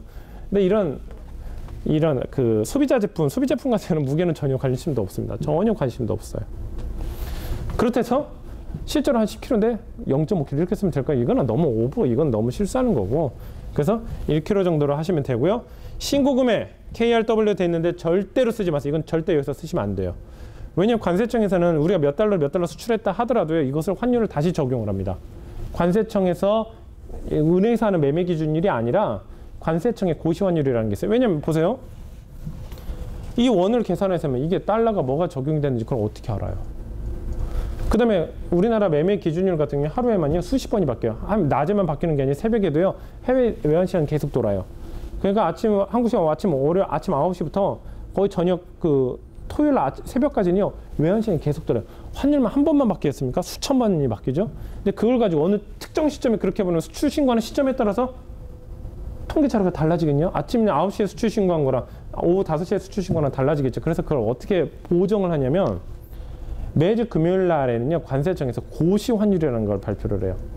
앞으로 다음 주 월요일 일요일부터 토요일까지 수출 신고하는 거는 이 환율로 적용을 한다라고 그냥 적용을 해버리는 거예요. 그러니까 과거 환율 해가지고 픽스 시키는 거죠. 그래서 월요일 아침에 수출 신고를 하나, 화요일 아침에 수출 신고를 하나, 금요일 아침에 수출 신고를 하나 똑같습니다. 환율이. 근데 그 환율을 여러분들 몰라도 돼요. 왜냐면 전산망에서 알아도 되니까. 그래서 여러분들이 여기는 원하는 원래 넣는 게 아니에요. 무조건 달러만 넣는 거예요. 달러만. 그래서 이건 달러가 아니죠. KRW 돼 있는 건요. 절대 넣으면 안 돼요. 나중에 원화로 돼 있는 게 환산이 되긴 하는데 그건 뭐냐면 고시환율이랑 연동돼서 나오는 거예요. 그것만 믿어도 됩니다. 일단 순중량 하나 1kg 넣으면 되고요. 포장 단위. 보통 박스를 무역에서는 카톤이라고 많이 표현해요. 1카톤, 2카톤. 이렇게 하면 보통 한 박스로 나가니까 1카톤. 뭐 2박스로 나온다면 2카톤으로 쓰면 되는데 근데 보통은 따로따로 수출시하는 게 더 빨라요. 그래서 1카톤이라 쓰면 되고 이제 중요한 게 이겁니다. 여기 이거 안 하면요 수출 신고할 때 바로 에러 떠요. 아까 제 돋보기를 띄운 다음에 했더니 이렇게 채워진다 했죠. 이 HS 코드에 따라서 이 U가 나오는 게 있고 안 나오는 게 있어요. 예전에는 한 2년 전만 해도요. 이것을 다 교육시켰어요.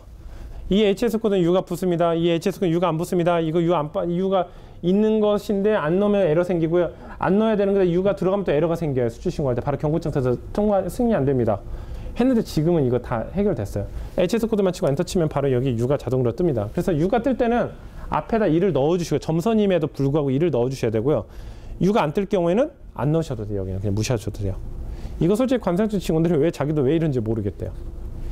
근데 이게 우리나라만 그런 게 아니라 전 세계 표준이에요. 그 다음에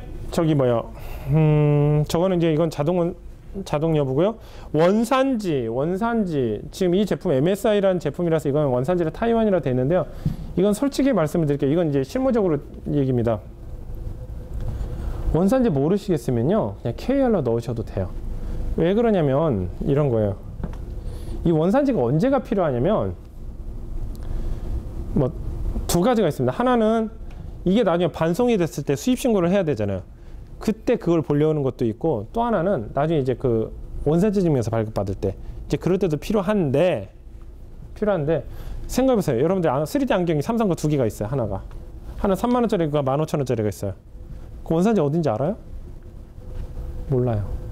하물며 진짜 테스트 해봤었어요. 3만 원짜리랑 15,000원짜리를 가져서 봤더니 3만 원짜리는 메이드 인 코리아라고 써 있는데 15,000원짜리는 차이나로 돼 있더라고요. 그것을 어떻게 합니까? 그래가지고 일반적으로는 그 KR로 모르시겠으면 KR로 쓰는데 뭐 맨프로토다, 지조다 너무 큰 업체들이잖아요. 그럴 때는요 그냥 쓰세요. 그냥 찾아가지고 가격이 너무 높을 때는. 예전에 그런 경우가 있었어요. 이건 진짜 실제로 처벌받거나 이렇게 뭐 문제가 되진 않았는데 소니 렌즈를 수출 신고를 한 거죠. 소니 렌즈를 수출 신고했는데 들어오면서 관세를 부과하려고 했던 거예요. 관세를 부과하려고 했더니 관세를 부과해야 되죠 원래. 근데 수출 면장을 내면은 관세 부과를 안 시켜요. 왜냐면 수출했다가 다시 반송된 거니까. 대신 부가세는 내야 됩니다. 왜냐면 수출 신고한 거 가지고 부가세 환급 받았으니까 다시 그것도 내야 되죠. 그래서 그렇게 되는데 우리 셀러 한 명이 그걸 KR로 쓴 거예요. 삼성이라고 그러면은 자신들도 모르겠죠, 솔직히. 근데 KR로 쓰니까 그럴 때그 관세청 직원이 진짜 물건을 책상 앞에다 놓고 전화하고 이러지는 않아요. 물건 본 적도 없어요. 그냥 수입 기록만 보고 서류 제출하세요. 근데 딱 보더니 저기요, 어떻게 소니가 메이드 인 코리아입니까? 아 죄송해요. 나중에 이제 수출 신고 저희가 너무 많이 하다 보니까 이걸 일일이 확인할 수 없습니다. 그래서 이거 잘못했습니다. 다음부터 그렇게 하지 마세요. 그냥 경고만 주고 구두로 경고만 주고 했는데 그런 거 솔직히 아쉬운 소리 하기 싫으면 이거 한번 체크하시는 것도 괜찮을 것 같아요. 근데 이제 반품이 거의 없을 것 같다. 그 다음에 반품이 거의 없다고 보셔도 됩니다. 왜냐면 고객들도 반품하게 될 경우는 배송비를 자기가 부담해야 되는데 그럴 바에 지네 나라 그냥 중고나라에 그냥 파는 게 훨씬 빠르거든요. 그래서 실제 그런 경우는 없는데 그런 경우 때문에 이것을 정확하게 넣어주면 되겠다. 근데 나중에 이제 판매를 해보시면 아시겠지만 반품률은 100건당 1건 정도? 1건, 2건 정도밖에 거의 1%, 2% 내외밖에 안 되기 때문에 이 부분은 별로 신경 안 쓰셔도 됩니다. 그렇게 하고 나서 이게 다 입력이 됐죠? 그러면 추가로 누르시면요. 여기가 한 줄이 생겨요. 왜냐면 한 상자에 5가지 제품이 들어갈 수도 있는 거잖아요. 또 추가하면 또 한 줄 생기고 추가하면 또 한 줄 생기고 이렇게 계속 되는 거예요. 그래서 한 수출 신고에서 상품을요 200개도 등록해도 돼요. 네. 그 대신 그는 EMS 한 송장 번호에 한 상자에 나갔다는 전제 하에예요. 왜냐면 이 수출 신고 한 건당 EMS 번호 하나가 매치가 돼야 되니까. 그래서 예전에 좀 편법 얘기를 하면요. 아까 말씀드렸죠. 10,000원짜리, 20,000원짜리 수출 신고하는 업체들 같은 경우는 그 1,300원 수수료가 너무 무서워서 못했다고. 근데 수출 신적이 필요하긴 하고, 왜냐면 나중에 매입 세금계 그 영세율이라는 거 받아야 되니까. 그래서 어떻게 했냐면 대표적인 나라 하나 정해놓은 다음에 여기다 그 상품을 다 넣은 거예요. 그냥 20-30개를. 솔직히 20-30개는 20-30개 국가에 원래 나간 건데 자료를 맞춰 봐야 되니까 이렇게 나간 거예요. 왜냐면 국세청 나중에 세무조사를 하더라도 영세율 환급을 받더라도 너 이 물건들을 50개 산 거 내봐. 그랬더니 이거 수출 면책 따니까 50개 리스트가 쫙 있는 거예요. 그럼 일단 국세청은 아무런 문제 없거든요. 그런데 지금은 이거 문제가 없어졌어요. 지금은. 왜냐면 1,400원씩 부과되는 게 없어졌으니까. 그것도 솔직히 불법적인 요지가 불법이죠. 그건 솔직히. 그러나 너무 금액이 작으니까. 또 이것을 제가 그때 아까 얘기했던 것처럼 관세청에 그 참고인 조사 받으러 갔을 때 저는 그때 갔을 때 이렇게 긴장하고 그런 게 아니라 아싸 이때가 기회다. 궁금한 거 다 물어봐야지. 그래서 물어봤는데 그 중에 하나가 뭐였냐면 샐러드 현재 이런 상황입니다. 그래서 이렇게 하고 있는데 하나당 20불, 30불짜리에서 이렇게 한 번에 수출 신고하고 있는데 이거 솔직히 너무하지 않습니까? 그랬더니 그 조사관이 막 웃으면서 아이고 제가 태어나서요 200불짜리 수출 신고하는 업체가 있다는 사실을 이분은 200달러짜리 상품을요 수출 신고하는 업체가 있다는 사실을 저 이번에 조사하면서 태어나서 처음 알았어요. 저 관세청에서 저기 뭐예요? 관세청 조사국에서 정말 한 20몇 년 근무했는데 왜 그러지?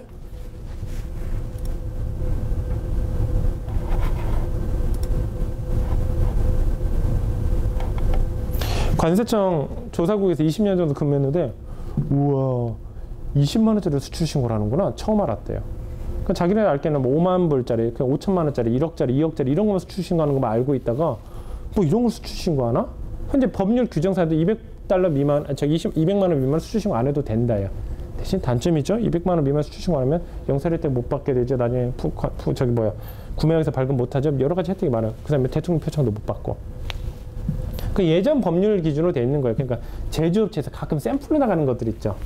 이런 거 그냥 봐주려고 만든 규정인데 우리는 솔직히 그게 악용 나쁜 거죠, 솔직히. 그래가지고 그 분한테 이렇게 얘기했더니 솔직히 200달러짜리 수출 신고하는 거예요. 저희가 솔직히 처음 알았어요. 이렇게 하는 분들도 계시는구나. 또 물어봤답니다. 이거 어디서 배웠냐고. 그래서 누구 선생님한테 배웠다고 이제 제 얘기를 한 거죠. 이렇게도 자생을 하는구나. 그래서 이렇게 됐다고 해도 이거 안 잡는다고. 귀찮아서 안 돼. 행정 인력 낭비래요. 이거는 너무 단가가 낮아서.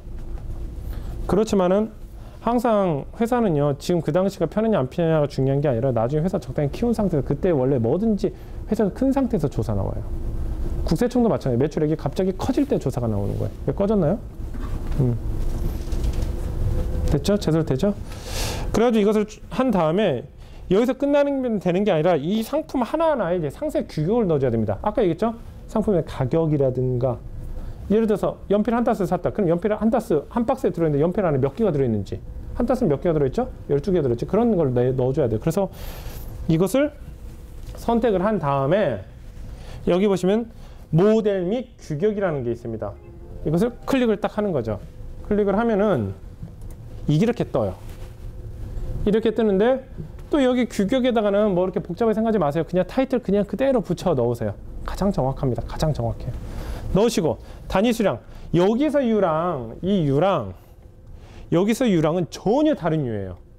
헷갈리지 마세요. 여기는 항상 연중 365일 24시간 항상 유입니다. 그러니까 예를 들어서 뭐 메인보드 하나만 들어있죠? 이런 건 이러겠죠. 그런데 저기 그 연필이다. 그럴 때는 뭐 12개 들어있다. 그럼 12개 들어있다. 뭐 세트로 되어 있는 꾸러미들 있잖아요. 그런 데는 여기다 넣으시면 되고요. 그 다음에 이 580불은 지금 이베이 수수료랑 페이팔 수수료를 제한 금액입니다. 그래서 580을 누르고 추가로 누르면 여기 한 줄이 딱 생겨요. 그러면 이제 닫기 누르면은 이 란상은 수출 신고가 다 끝난 겁니다. 란상, 기입이. 그러니까 지금 여러분들 보시는 모든 내용들 굉장히 많이 입력해야 될 게 많고 그러는데 이게 뭐냐면 이 수출 신고 절차는 해상 운송이라든가 뭐 여러 가지 수출 모든 우리나라에서 수출이라는 이름을 붙이는 모든 수출 방법에 다 호환이 되게 돼 있어요. 그러다 보니까 여러분들도 필요 없는 내용도 굉장히 많습니다. 근데 우리가 여러분들이 필요한 내용만 보시면 돼요. 그래가지고 이제 공통사항 2로 넘어가면요. 공통사항 2는 더 간단해요. 공통사항 2는 더 입력할 거 없어요. 먼저 공통사항 2 페이지에 딱 들어오면요. 적용환율 105.68 이게 뭐냐면 아까 얘기했던 고시환율이 이건 여러분들이 입력하는 게 절대 아닙니다. 자동적으로 떠요. 남북 교역 여부 여러분들하고 상관없죠. 이제 총 중량은 이걸 뭘 얘기하면 포장 중량을 얘기하는 겁니다. 포장했을 때 얼마나 될 것이냐. 그래서 포장 중량 2kg 넣으면 되고요. 총 포장 개수, 왜냐면 작은 박스가 전 페이지에서는 작은 박스가 여러 개로 돼 있으면 그렇게 쓰면 되는데 그래서 총 몇 개인데? 총 몇 개인데? 총 포장 개수 CT 이렇게 해서 넣으면 되는 거고요. 지금 보세요. 예를 들어서 제가 이걸요 500개를 보냈어요. 500개를 보냈어요. 500개 보냈으니까 전 페이지에서 수량해서 500개를 넣어야 되겠죠? 그 다음에 이것도 한 상자로 이루어져 있어요. 그러니까 당연히 전 페이지에서 500개라고 했을 때는 잠시만요. 이게 상자로 돼 있겠죠? 상자로 씌워져 있잖아요. 그럼 500개죠. 그럼 여기에 카톤하고 여기 500을 쓰는 거예요. 무슨 말인지 아시겠죠? 황래들은 나중에 영상 봐도 돼. 그렇게 해야 되겠죠. 그래서 그렇게 되는데 당연히 이게 500개라면 여기도 나중에 U가 되면 여기도 500개로 써야 되는 거예요. 동일하게. 그렇게 되는데 이제 이게 두 상자로 나가요. 두 상자로 나가면 어떻게 되죠? 여기에다가 2라고 쓰는 거예요. 근데 이게 500개가 한 상자로 나가 그럼 여기는 역시나 1이고. 이게 왜 중요하냐면 수출 신고서 하나당 배송번호, 그러니까 보통 이제 EMS 송장 번호를 무역에서는 정확한 명칭은 BL 번호라고 그래요. BL 번호 한 건씩 매치가 돼야 되는 거예요. 페덱스는 그거죠. 한 송장 번호로 2개 상자, 3개 상자 보내주기도 그런 서비스가 되는데 보통 그거 별로 추천하지는 않고요. 그러니까 두 상자로서 EMS 송장 번호가 2개가 나가야 되잖아요. 그럼 수출 몇 장도 2개가 붙어야 되는 거예요. 그러니까 그런 것 때문에 지금 저렇게 넣어야 되는 겁니다.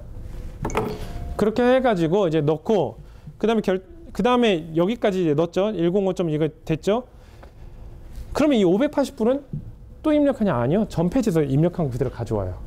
여러분 입력 안 하셔도 돼요. 이래가지고 란상부터 입력하라는 얘기예요. 그래서 이거 입력하고 뭐만 하면 되냐면 여기 계산 있죠? 계산 버튼만 쭉 누르면은 이거 곱하기 580 하면 이게 바로 나오는 거예요. 그러니까 여러분들 지금 여기서 입력하셔야 될 게 뭐냐면 총중량 이것도 다 알려드립니다. 그다음 몇 박스로 나가는지 보통 우리는 거의 다 한 박스예요. 그 다음에 계산. 그 여기 이 라인 위로는요 여러분 3군데밖에 입력 안 해요. 포장 무게, 박스, 그 다음 계산 3개. 그럼 끝이에요. 그럼 이 아래는 이제 또 봅시다. DAP에는 국제 배송비가 지금 들어가 있죠. 국제 배송비가 들어가 있는데 참고로 EMS 기본 요금에 그래도 보험이 그래도 기본적으로 들어가 있잖아요. 얼마지? 저기 배송비는 환불해 주는 그 보험은 들어가 있잖아요. 분실할 경우에. 모르나? 모르는구나. 그래서 여기에 이제 돋보기로 해서 KRW 그러니까 원화. 우리는 우체국 배송비로 달러로 내나 원화로 내나요? 원화로 내죠. 그래서 이걸 선택해서 KRW로 선택을 하시고 이게 붙여넣으셔도 됩니다. 배송비 얼마 냈냐? 그냥 뭐 얼마 냈다. 근데 이걸 39,000원을 하든 36,000원을 하든 29,000원을 하든 이거 솔직히 전혀 차이가 없습니다. 전혀 걱정 안 하셔도 돼요.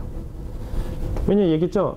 그 상당액이 신고가 돼야 된다고요. 플러스 마이너스 10%까지 봐주는데 참고로 국제배송은 대부분 이 상품 가격이 10% 정도 차지해요. 근데 여기서 1% 차이 나봤자 뭐 해봐. 여기서 10% 차이 나봤자 전체 상품 가격이 1%예요. 솔직히 지금 엔화 환율이 저번 주 금요일 날이요 11원이 올랐어요. 거의 1%입니다. 엔화 환율이요. 여러분들이 이거 쓰는 오차보다 훨씬 환율 변동이 이거에서 여기서 입력하는 이 배송비 오차보다 훨씬 커요. 걱정 안 하셔도 돼요. 걱정 안 하셔도 돼요. 솔직히 이거 정벽에 맞춘다? 그럼요 포장하고 나서 그때 수출 신고해야 된다는 얘기예요. 그럼 그거 못 나가죠. 그거 어떻게 나갑니까? 그러니까 이 정도 오차는 전혀 걱정 안 하셔도 이건 외환관리법상도 전혀 문제고 대외무역법상도 어떤 문제도 없어요. 어떤 문제도 없어요. 괜찮아요. 그러니까 이렇게 하시면 되고 이게 왜 KRW 39,000원 쓰면 되지? 이건 입력 안 해도 됩니다. 이건 자동적으로 돼요. 왜냐면 달러로 입력한 것을 원화로 환산되는 거거든요. 그러니까 다른 나라에 배송비를 결제하는 경우 예를 들어서 뭐 중개무역하는 경우 있죠. 우리나라 일본에 있는 제품을 해외로 나갈 경우 우리는 거기서 엔화로 결제할 때 뭐 이런 거 할 때는 하는데 이거는 수출시면 우리나라에 있는 물건을 나가는 거잖아요. 그러니까 이것은 이렇게 하는 게 좋아요. 그 다음에 페덱스 같은 경우는 달러로도 결제할 수 있어요. 환율에서 불이익을 받아요. 대신 환차선은 다 우리 부담이에요. 그래서 일단은 KRW 배송비 적당히 넣으시면 됩니다. 배송률 차트가 있을 테니까 내가 보기엔 저거. 그래서 이런 제품 같은 배송비 이거 대충 얼마나 될까요? 이거 보통 0.5kg나 1kg 요금 내면 돼요. 23,000원 넣으시든 26,000원 넣으시든 별 차이 없어요. 이런 건 전혀. 나머지 넣으실 필요가 전혀 다 없습니다. 다 없어요. 다 없어요. 다. 적재 예정 이제 마지막에 한 1년 전만 해도 이 적재 예정 보세 구역이라는 게 없었습니다. 없었어요. 근데 지금은 생겼어요. 어떻게 쓰냐? 우리는 보세 구역을 통해서 나가는 게 아닙니다. 그러니까 보세 구역은 이제 그 관세를 이제 그 어떤 뭐랄까 통관 구역이 해외가 아닌데 해외라고 인정해 버리는 거예요. 수출로 봐버리는 거예요. 그러니까 예를 들어서 국내 물류센터에서 보세 구역 딱 들어갔다 그럼 이건 준 수출로 봐버려요. 이제 통관사를 넘어간 걸로 봐버리는 거예요. 근데 우리는 보세 구역이 아니에요. 그래서 뭐 보세 창구 있고 그러잖아요. 예를 들어서 인천공항에서 물건이 내려서 보세 창구 오잖아요. 수출 신고 안 해도 돼. 거기까지는. 근데 보세 창구에서 밖으로 나갈 때는 수출 신고해야 되는 거예요. 이런 경우 있잖아요. 인천공항에서 물건이 내렸어요. 근데 그 물건이 다시 재포장을 해외로 다시 다이렉트 수출을 해야 돼요. 그럼 이건 한국에 수출된 건가? 수입이 된 건가요? 아니잖아요. 근데 뭔가 한국에 땅은 있어야 될 거 아니에요. 그래서 그것을 보세 창구를 따로 만들어 놓는 거예요. 그러니까 보세 창구가 꼭 공항이나 항구에 있는 게 아니라 인천 도심에 있기도 해요. 그럴 때는 보세 차량이라는 또 봉인이 되어 있는 차량에다 물건을 싣고 봉인해가지고 그 차가 들어가요. 그래서 보세 창고 자세히 지나가다 보시면요. 보세 창고에 CCTV부터 해가지고 철조망이 쫙 쳐져 있어요. 그 다음에 보세 지정 관리인이라는 제도가 있어가지고 그 라이센스 있는 사람이 그 근무를 해야 돼요. 그래서 그걸 어길 경우는 엄청난 처벌을 받아요. 왜냐면 그게 뚫리면 뭐죠? 면세. 밀수가 돼버리는 거니까. 그래서 관세청에서 운영하는 보세 창고는 장치장이라고 표현하고 일반에서 운영하는 그냥 보세 창고로 표현하기도 하고요. 근데 우리는 이제 보세 창고로 상관없으니까 어떻게 하냐? 현재 지금 보시면은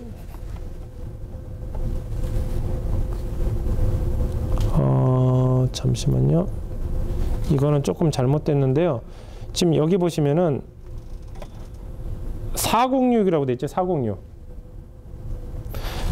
지금 여긴 040 예전 이건 좀 잘못됐어요. 이건 406 이건 인천공항 저기 물류센터 1월달 거 수출 면장에서 그게 돼 있었는데 앞에 그 물품 소재지 있죠. 물품 소재지 우편번호 플러스 9가 5개 붙이면 됩니다.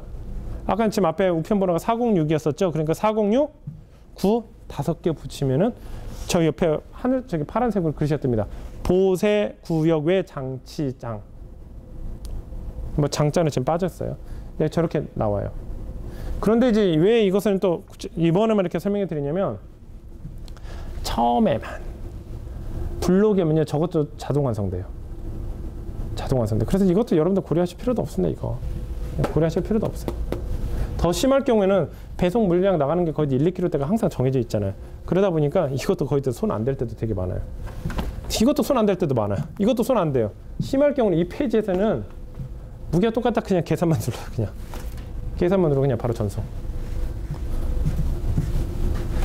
지금 이제 보겠습니다. 다시 정리하면 이 페이지에서 여러분들이 하셔야 될 것은 구매자 이거 돋보기 눌러서 고르시면 되고요. 이거 동일하게 맞추셔야 된다는 거. 끝이에요. 다음 페이지. 그 다음에 란상 클릭하시고요. 또 여기서도 세 번 돋보기 누르셔야 됩니다. 돋보기 눌러서 선택하셔야 돼요. 그 다음이 거래품명, 이베이 타이틀 입력하시면 되고요. 그 다음에 순정량, 오차 있어도 상관없다고 했습니다. 그 다음에 포장 단위, 1카톤, 한 상자다. 수량, U가 있으면 1이라고 넣으시고, 현재 1을 안 넣었는데 1을 넣으시고, U가 없으면 아예 넣으실 필요 없어요. 아예. 이거는 지금 옵션이에요. 그래가지고 지금 안 넣은 겁니다. 얘는 U가 있을 때만 넣는 거예요. U가 없으면 그냥 빈 공란. 그 다음에 원산지. 태국이면 태국, 영어 원어를 그대로 아실 필요 없어요. 그냥 태국, 브라질, 오스트레일리아 알아서 그냥 한글로 치면 다 검색이 됩니다. 그래서 추가를 누르시고 그 다음에 다음 페이지 넘어가면 이렇게 또 나오겠죠. 여기서 입력해야 될 거 타이틀, 저거 제가 화면에 빠뜨렸는데 이거 그대로 또 붙여넣기 하시고요. U는 무조건 들어가야 됩니다. U 무조건 들어가시고 1 넣으시고 금액 넣으시고요. 만약에 블로기 하면 어떻게 될까? 이거 블로기 하면 얘만 바꾸면 돼요. 얘랑 이 둘만. 그런데 그렇게 되죠. 그래서 추가 버튼 누르시면 이 페이지는 끝납니다. 공통상에서는 총 중량 넣으시고 총 포장 개수 넣으시고 계산 배송비 넣으시면 되고요. 근데 여기 뒤에는 넣으실 필요 없습니다. 얘만 넣고 그냥 탭키나 다음 커서만 움직이면 바로 여기 자동으로 계산돼요. 만약 달러로 넣었으면 여기 달러를 뭐지? US 달러인가? US 달러 선택하시고 39 넣으면 여기가 환산이 그냥 고시원율로 바뀌어서 계산이 되겠죠. 근데 우리는 원화로 계산하니까. 그래서 이거 하면 됩니다. 왜냐면 이걸 왜 안 넣냐? 이건 블로기 하면 여러분들 이제 손대실 필요 없으니까. 지금 이 빨간색 보여주는 건요. 여러분들 이제 블로기에서 수출 신고할 때를 말씀드린 겁니다. 그래서 이게 얼마나 걸리겠어요. 근데 이걸 가지고 관세청에서 저번에 관세청 회의 갔을 때 이러는 거예요. 건의한 거죠. 이베이코리아 쪽에서. 셀러들이 힘듭니다. 왜 힘든데 62개 항목을 입력하느라고 너무 힘듭니다. 이베이코리아는 수출 신고서를 한 번도 본 적도 없어요. 해본 적도 없고. 근데 그걸 이베이코리아에서 찔른 친구들이 누구냐면 수출 신고를 거의 안 해본 친구들이에요. 그냥 아예 안 해본 친구들. 그러니까 그거 정책이 만들어지다 보니까 관세청에서는 또 이 페이지 한 번도 자기도 들어가 본 적이 없어요. 이것을 제가 출력해서 가져갔어요. 그 개발팀은 알더라고요. 자기들이 짰으니까. 근데 통관계획과 나머지 과들은 이 페이지를 본 적이 없어요. 왜냐면 자기네가 승인하는 페이지 내용이 틀리대요. 이렇게 되는 거구나. 그래서 제가 이거요 블로그에 하면 됩니다. 60개 다 입력하는 게 아니라 이렇게 달라진 것만 입력하면 됩니다. 했더니 관세청에서 열받아. 이것 때문에 6개월 동안 달달 복귀했더니 뭔가 이상하더라 했어. 이렇게 얘기하더라고요. 그러니까 6개월 날려먹은 거예요, 지금. 그러니까 전자상거래 시장이 이래요. 하면 이거 지시사항이 누가 내려온 거냐면 청와대에서 내려온 거예요. 그 이슈가 뭐가 있었었냐면 혹시나 아시는 분 아시겠지만은 옥션 이베이 코리아 사장이 박주만 대표님입니다. 지금 호주 이베이로 발령나셨는데 그러니까 옥션이나 지마켓 대표이사예요. 전문 경영이자 넘어왔죠. 창업자는 아니고. 어느 날 갑자기 작년 7월인가 6월 달에 청와대에서 전화가 온 거예요. 박주만 사장 들어와요. 우리나라 온라인 셀러들 위해서 지원책 건의사항 있으면 가져와요. 그럼 아침 11시인가 갑자기 전화 받아가지고 청와대에 들어간 거예요. 3시에. 어떤 것도 준비 안 하고. 그러니까 차차 가면서 해당 담당 부서 CBT-팀에다 물어보니 야, 뭐 건의해야 되냐? 그러게 왜? 김대리 왜? 아닙니다. 뭘 건의해야 되냐? 그랬더니 담당 부서 쪽에서 갑자기 질문 드리니까 어떤 것도 없는 거야. 수출신고 너무 복잡하답니다. 그거 간소화 시켜주십시오. 그래서 거기 가서 청와대 박근혜 대통령한테 그걸 발표해버린 거예요. 수출신고가 너무 복잡해서 수출신고 못하겠습니다. 그랬더니 그날 정말 일이 빨라요. 그렇게 끝나고 나서 박주만 대표가 그날 저녁 바로 코트라에 7시에 가가지고 7시부터 회의를 해가지고 새벽 1시에 공문을 완성을 시켜가지고 다음날 9시에 청와대 바로 보고를 해버리는 거예요. 그게 24시간 동안 이루어졌던 일이에요. 그거 작년 7월달, 6월달에 있었던 일이 최근까지 벌어진 거예요, 이게. 그래서 온라인 셀러들 무슨 간담회를 갔는데 전혀 엉뚱한 얘기하고 있네요. 서로 간에. 어떤 회사는 뭐라고 건의냐면요. 선적하긴 한데 너무 불편합니다. 인천세관 같은 SMS로도 알려주던데. 저 이러게 벌금 내면 어떡합니까? 제가 속으로 너 딱 한 번이라도 미선적으로 한번 조회라도 해봤어. 이 얘기하고 싶었는데 그래도 다 아는 사람들에서 자존심 상할까봐 그 얘기 못하고 그냥 조용히 가만히만 있었어요. 또 한쪽에서는 페덱스로 나가면 수출 신고할 수 있습니까? 뭐 이런 얘기하고 있고. 그러니까 이게 완전 이거 수준이에요. 그러니까 그게 우리나라 대표하는 온라인 전자상거래 10개 업체 플러스 이베이코리아 담당자를 했는데 이베이코리아 담당자들은 어떤 얘기도 모르고. 근데 그 이베이코리아 담당자는 개인적으로 친해요. 그러다 보니까 그분도 자존심이 있잖아요. 이베이코리아가 이 사람들 다 끌고 와서 관세청 4급들, 5급들, 사무관들이랑 서기관들 모아놓고 회의하는데 이베이코리아 담당자분들 실수하시는 거 좀 잘못하고 계시 이런 얘기를 못 하잖아요. 그래서 조용히 듣고만 있었어요.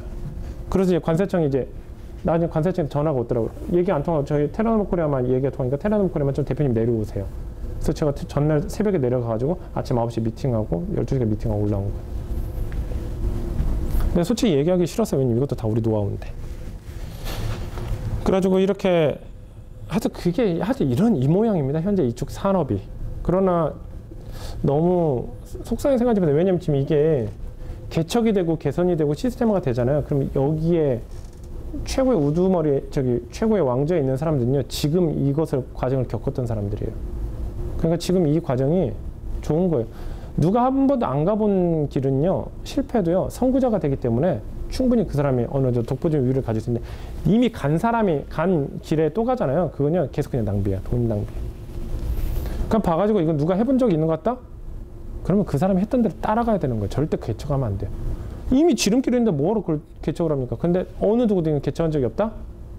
그럼 개척해봐도 그 당시에는 그게 실패처럼 느껴질 수 있을지언정 나중에 그거 다 보상으로 돌아옵니다. 그러니까 어떻게 우리가 하는 일이 다 지금 그런 쪽인 것 같아요. 그러니까 그렇게 관세청에서 그렇게 미팅을 하면서 안심했던 게 뭐냐면 우리가 지금 팔로워로서 따라가는 게 아니라 미개척 분야를 개척하고 있는 거 맞구나. 일단은 그 관세행정에서 가장 잘 알고 있는 관세청에서도 어떤 그런 것도 모르고 이쪽에서 모르고. 근데 회의 결과는 이랬어요. 대표님 때문에 완전 완벽하게 클리어 다 됐다고. 완벽하게. 확실하게 이해가 됐습니다. 하여튼 이것 때문에 저희가 한 6, 7개월 동안 정말 무슨 짓을 했는지 솔직히 이해도 안 돼요. 일단 위에서 압박 들어오니까 하란 대로 하죠. 대통령에서 청와대에서 들어왔는데 어떻게 안 하겠습니까? 했는데 이제서 이해가 됩니다. 명쾌하게. 그래서 이제 또 다시 들어가면요. 그래서 이렇게 되는 겁니다. 간단해요.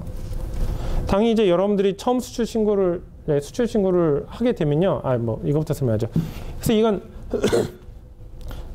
발송이 됐어요. 발송할 때 요즘 이제 규정이 바뀐 게 뭐냐면 수출 면장을 한 달 안에만 제출하면 된다는데 그게 규정이 최근에 바뀌었어요. 그래서 물건 발송하는 날 바로 제출해야 되죠. 그래서 셀러분들은 이제 회원사분들은 판매가 됨과 동시에 여러분들은 이미 아실 거예요. 왜냐면 스마트폰에 여러분들 구글이라든가 그런 메일이 깔아놓으니까 뭐 솔드가 되면 바로 메시지 오죠. 그럼 바로 수출 신고를 해주세요. 그래서 수출 신고를 해서 그 수출 신고한 것을 PDF나 JPG로 스캔을 해서 저희한테 담당자한테 전송해 주시면 됩니다. 지금 현재는 담당자가 누구가 해야 되지? 김수진 대리인가? EMS 쪽이니까. 김수진 대리지? 그 김수진 대리로 배정을 하세요. 그러면 돼요. 그래서 그렇게 해서 보내주시면 김수진 대리가 물건을 발송하면서 그 수출 매장이랑 첨부를 해서 같이 해외로 발송하게 되는 겁니다. 그 다음에 인보이스를 붙여야 되냐 말아야 되는데 일단은 인보이스는 안 붙이셔도 될 것 같아요. 왜냐면 이거 전산만 개선이 되면 다 인보이스까지 같이 만들어지는데 이게 TERP가 아니라 인보이스는 더 빨리 만들어져요. 그래서 그건 김수진 대리가 바로 할 수 있으니까 너무 걱정 안 하셔도 됩니다. 그 다음에 결국엔 배송 신청은 회원사들이 조금씩 할 수 있게 조금씩 좀 가이드를 좀 잡아드릴 거예요. 왜냐면 이 배송 신청도 저희가 할 수 있는데 회원사분들이 나중에 독립하실 때를 대비를 해가지고 이제 조금씩 자기가 하는 습관을 들여야 됩니다. 무슨 말씀인지 아시겠죠? 선적 확인 같은 경우는 아까 첫 페이지 보셨던 것처럼 여기에 수출 이행 내역이라고 돼 있죠? 거기를 이제 클릭하면 이렇게 뜹니다. 근데 거기는 이제 기간별로 조회할 수도 있고 건별로 조회할 수 있는데 일단은 저희는 기간별로 조회를 했었어요. 어떻게 하냐? 오늘 날짜가 예를 들어서 3월 17일이죠. 3월 17일부터 최근 한 달로 날짜 범위를 정한 다음에 미선적건 찾고 싶다. 그럼 미선적도 체크아웃 조회만 한번 누르시면 돼요. 다 떠요. 그냥 다. 지금 이건 지금 현재는 미선적된 걸 보여드리고 싶은데 저희가 지금 미선적된 게 하나도 없어요. 그래가지고 지금 못 보여드리는 건데 그냥 이거 뭐가 어렵습니까? 지금 예를 들어서 당연히 오늘 날짜 해가지고 15일 정도로 해놓고 그냥 조회만 누르면 바로 다 뜨는데 이거는 1초도 안 걸리는 일이. 이게 어렵다고 하는 건 이건 문제가 있는 거죠, 솔직히. 이거는 솔직히 셀러로서 의무입니다. 관세청에 가서도 얘기했었어요. 선적 확인하는 건요, 이 셀러의 의무입니다. 이건 관세청에서 처리해 줄 게 아니라요. 이건 셀러의 의무입니다. 저희가 해야 되는 거지 절대 신경 쓰지 마세요. 이거 안 하면 그건 죽어버리라는 얘기예요. 그럼 결국에 세금 계산서 발행 안 하자는 얘기인데 그것보다 훨씬 간단한 얘기인데. 이렇게 다 뜨는 거죠. 뭐 선적 전서 뭐 뜨고 뭐 몇 월 며칠 날 나갔고 그냥 환율 어떻게 됐고 뭐 이건 물론 엑셀로도 다운받을 수 있고요. 무슨 말씀인지 아시겠죠? 아이고. 서류제출 통보권 이제 신고서. 지금 저번에 말씀드렸죠. 서류 수출 신고를 하게 되면 첫 번째, 두 번째 혹은 세 번째까지 서류제출 통보가 뜹니다. 승인 완료, 수리 완료가 뜨는 게 아니라 서류제출 통보. 이거는 관세청에서도 얘기해요. 이건 의무적으로 그렇게 돼 있다 이거죠. 왜냐면 원래 이 절차인데 너희는 이제 소품이고 단가도 낮으니까 그냥 바로 그냥 해주는 거라. 그러면 이제 근데 문제는 뭐죠? 상품이 있어요. 4가지 가져가야 된다 했죠. 수출 면장, 인보이스, 패킹 리스트, 상품. 4개 가져가야 되는데 3개는 뭐 문제 없죠. 그럼 나머지 하나 뭐냐? 수출 면장이요. 근데 수출 면장이 수리가 안 됐는데 어떻게 출력하지? 수출 면장은 그래서 어디서 출력해야 되냐면요. 이건 조금 복잡한데 복잡하지는 않습니다. 수출 통관 메뉴에 들어가서 쭉 내려보시면요. 통관 서식 출력이라고 되어 있어요. 통관 서식 출력이라고 되어 있죠. 그렇게 되면은 지금 여기 보시면요. 통관 서식 출력이라고 되는데 여기 들어가시면은 여기서 통관 서식 출력에서 특히 우리는 수출 신고 필증이니까 여기서 놓고 제출 번호 넣고 여기에다 넣고 이걸 넣고 여기는 자동 완성이에요. 여기다 이 해당 번호를 넣고 수출 신고서 인쇄만 누르면 바로 출력됩니다. 그냥 바로. 근데 좀 용어가 이제 조금 헷갈려요. 신고 번호가 있고 제출 번호가 있어요. 제출 번호는 뭐냐면 아까 여러분들 수출 신고서 이렇게 체번했었죠. 그게 제출 번호. 제출 번호는 수리가 되든 안 되든 제출 번호는 무조건 부여가 되는 거예요. 이 신고 번호는 수리가 완료돼야지만 나와요. 그냥 당연히 이걸 가지고 출력하면 신고 번호 부분은 신고 번호가 나올까요? 안 나올까요? 안 나와요. 그래서 이걸 물건을 가져가면요. 그중에서 수리 완료됐습니다. 딱 찍어줘서 거기 빈 공간에다 볼펜으로 써줘요. 뭐 36978 뭐 이런 식으로. 그래서 이 신고 번호가 어디서 지금 볼 수도 있냐면 예를 들어서 보시면 이게 신고 번호예요. 이게 신고 번호. 이게 뒷자리가. 이건 수리가 완료돼야지만 보이는 거고 제출 번호는 이겁니다. 이거. 아까. 그러니까 당연히 이게 서류 제출 통보 때문에 당연히 제출 번호밖에 안 떠요. 그 리스트에서. 그래서 이걸 가지고 뭐 조회도 자시고 할 필요도 없습니다. 제출 번호 넣고 뭐뭐뭐뭐 X 치고 그냥 돋보기도 넣을 필요 없어요. 수출 신고 인쇄 누르면 바로 그냥 출력돼요. 그거 가지고 쭈루루 가면은 그쪽에서는 아마 신고 번호가 보통 그런 서류 제출 통보가 뜨는 신고 번호 같은 경우는 여기 두 자리에 나와요. 이거는 관할 세관, 그 다음에 그 구분일 거예요. 그럼 뒤에 번호가 빈자리로 돼 있어요. 그럼 그럴 때는 이거 어디로 나가시는 거냐 물어봐. 이건 개인적인 그냥 질문으로. 어디로 나가고 네 알겠습니다. 그래서 번호 써주고 이걸로 이제 선적 확인하시면 돼요. 그럼 끝이에요. 그게 3번 정도만 하시면 돼요. 3번. 진짜 운조만 한 번 해요. 운조만 한 번. 그래서 이렇게 되면은 모든 업무가 끝납니다. 끝나요. 그래서 뭐 PDF 아니면 뭐 더 자세히 보고 싶다 뭐 이렇게 출력을 해도 되고 여기서 다 봐도 되고 아니면 뭐 그 서류 제출부 뜬 거 빼놓고라도 옛날 거 가끔 이런 게 있습니다. 원래는 수출면장은요 수출면장 그 우체국 영수증 국세청 영수증 같은 경우도 5년 동안 보관 의무 있잖아요. 수출면장도 당연히 5년 동안 보관 의무 있어요. 근데 이거 보관 언제 합니까? 힘들죠. 그래가지고 보관 안 하면요 벌금 200만 원의 벌금이에요. 그래서 어떻게 하냐? 이게 또 여기서 여기서도 차별이에요. 수입업체는요 불시에 와요. 내놔봐요. 1, 2, 3 없죠? 바로 벌금이에요. 수출업체는 아주 친절하게 한 달 전부터 연락합니다. 다음 달 이 정도에 갈게요. 일주일 전에 또 연락 와요. 바로 전날 또 연락하고 오기 전에 또 3시간 전에 또 연락해요. 저희도 왔었어요. 한번 작년에 와가지고 면장 어디 있어요? 저희 박스에 있는 거 다 있다고. 저희가 막 저도 없었어요. 그때 여기서 다 출력한 거예요. 그때 알바생 하나 시켜가지고 해서 비닐로 딱 깔아놓고, 왜냐면 그 습기 안 먹게 하려고 깔아놓고 라벨 겉에다 몇 월 며칠도 며칠 했는데 딱 보더니 상자 열어보니까 잘 있네요. 여기 뭐 하는 회사예요? 그러면서 거기서 커피 한잔 하면서 이제 흔히 말하는 노가리 있죠? 저거 안 열어보세요? 괜찮아요. 잘 있겠죠 뭐. 그렇게 끝냈어요. 왜 그러냐 했더니 옆에 친구가 골프 치러 가자고 해가지고 골프 치러 가자. 관세청. 뭐 그런 친구 만나러 갔대요. 그래서 참 완전 건성건성이구나. 그러니까 수입업체나 수출업체는요 틀려요. 그 다음에 아까도 선적 확인 미행에 있잖아요. 그거 같은 경우는 관세청 계속 전화 와요. 사장님 이것 좀 해주세요. 이것 좀 해주세요. 수입 신고는요 전화 안 해요. 그냥 바로 적발시켜버려. 바로. 우리나라가 관세 후진국이에요. 어떤 면에서는. 왜냐면은 수입을 막는 게 애국이다 그런 마인드. 그래서 수입업체는요 그냥 달달 볶아요. 그래서 여러분들 혹시나 돈 벌겠다고 수입 조금이나 생각하시는 분들은요 하지 마세요. 그 당시는 돈이 조금 될지 모르겠는데 결국엔 한 방에 날아갑니다. 한 방에. 정말 세무조사부터 해도 이 수입은요 수입 어떻게 이거 먼지 털어서 오차 안 나겠습니까? 이거 솔직히 말해서 칼을 댔다면 뭐든지 다 걸려요. 솔직히. 야 HS 코드가 이거랑 다르잖아. 솔직히 똑같은데 똑같이 면세인데도 똑같이 8%대인데도 다르잖아. 이제 그렇게 잡아내기 시작하면 어떡할 겁니까? 옛날에 이런 경우도 있어요. 제가 헤드셋을 뭐 수입한 적이 있었는데 관세사한테 의뢰를 했죠. 관세사가 그 HS 코드 넣었는데 제가 심심해서 그 HS 코드 한번 조회를 봤어요. 그 HS 코드가 뭐냐면 기계 부품이라더라고요.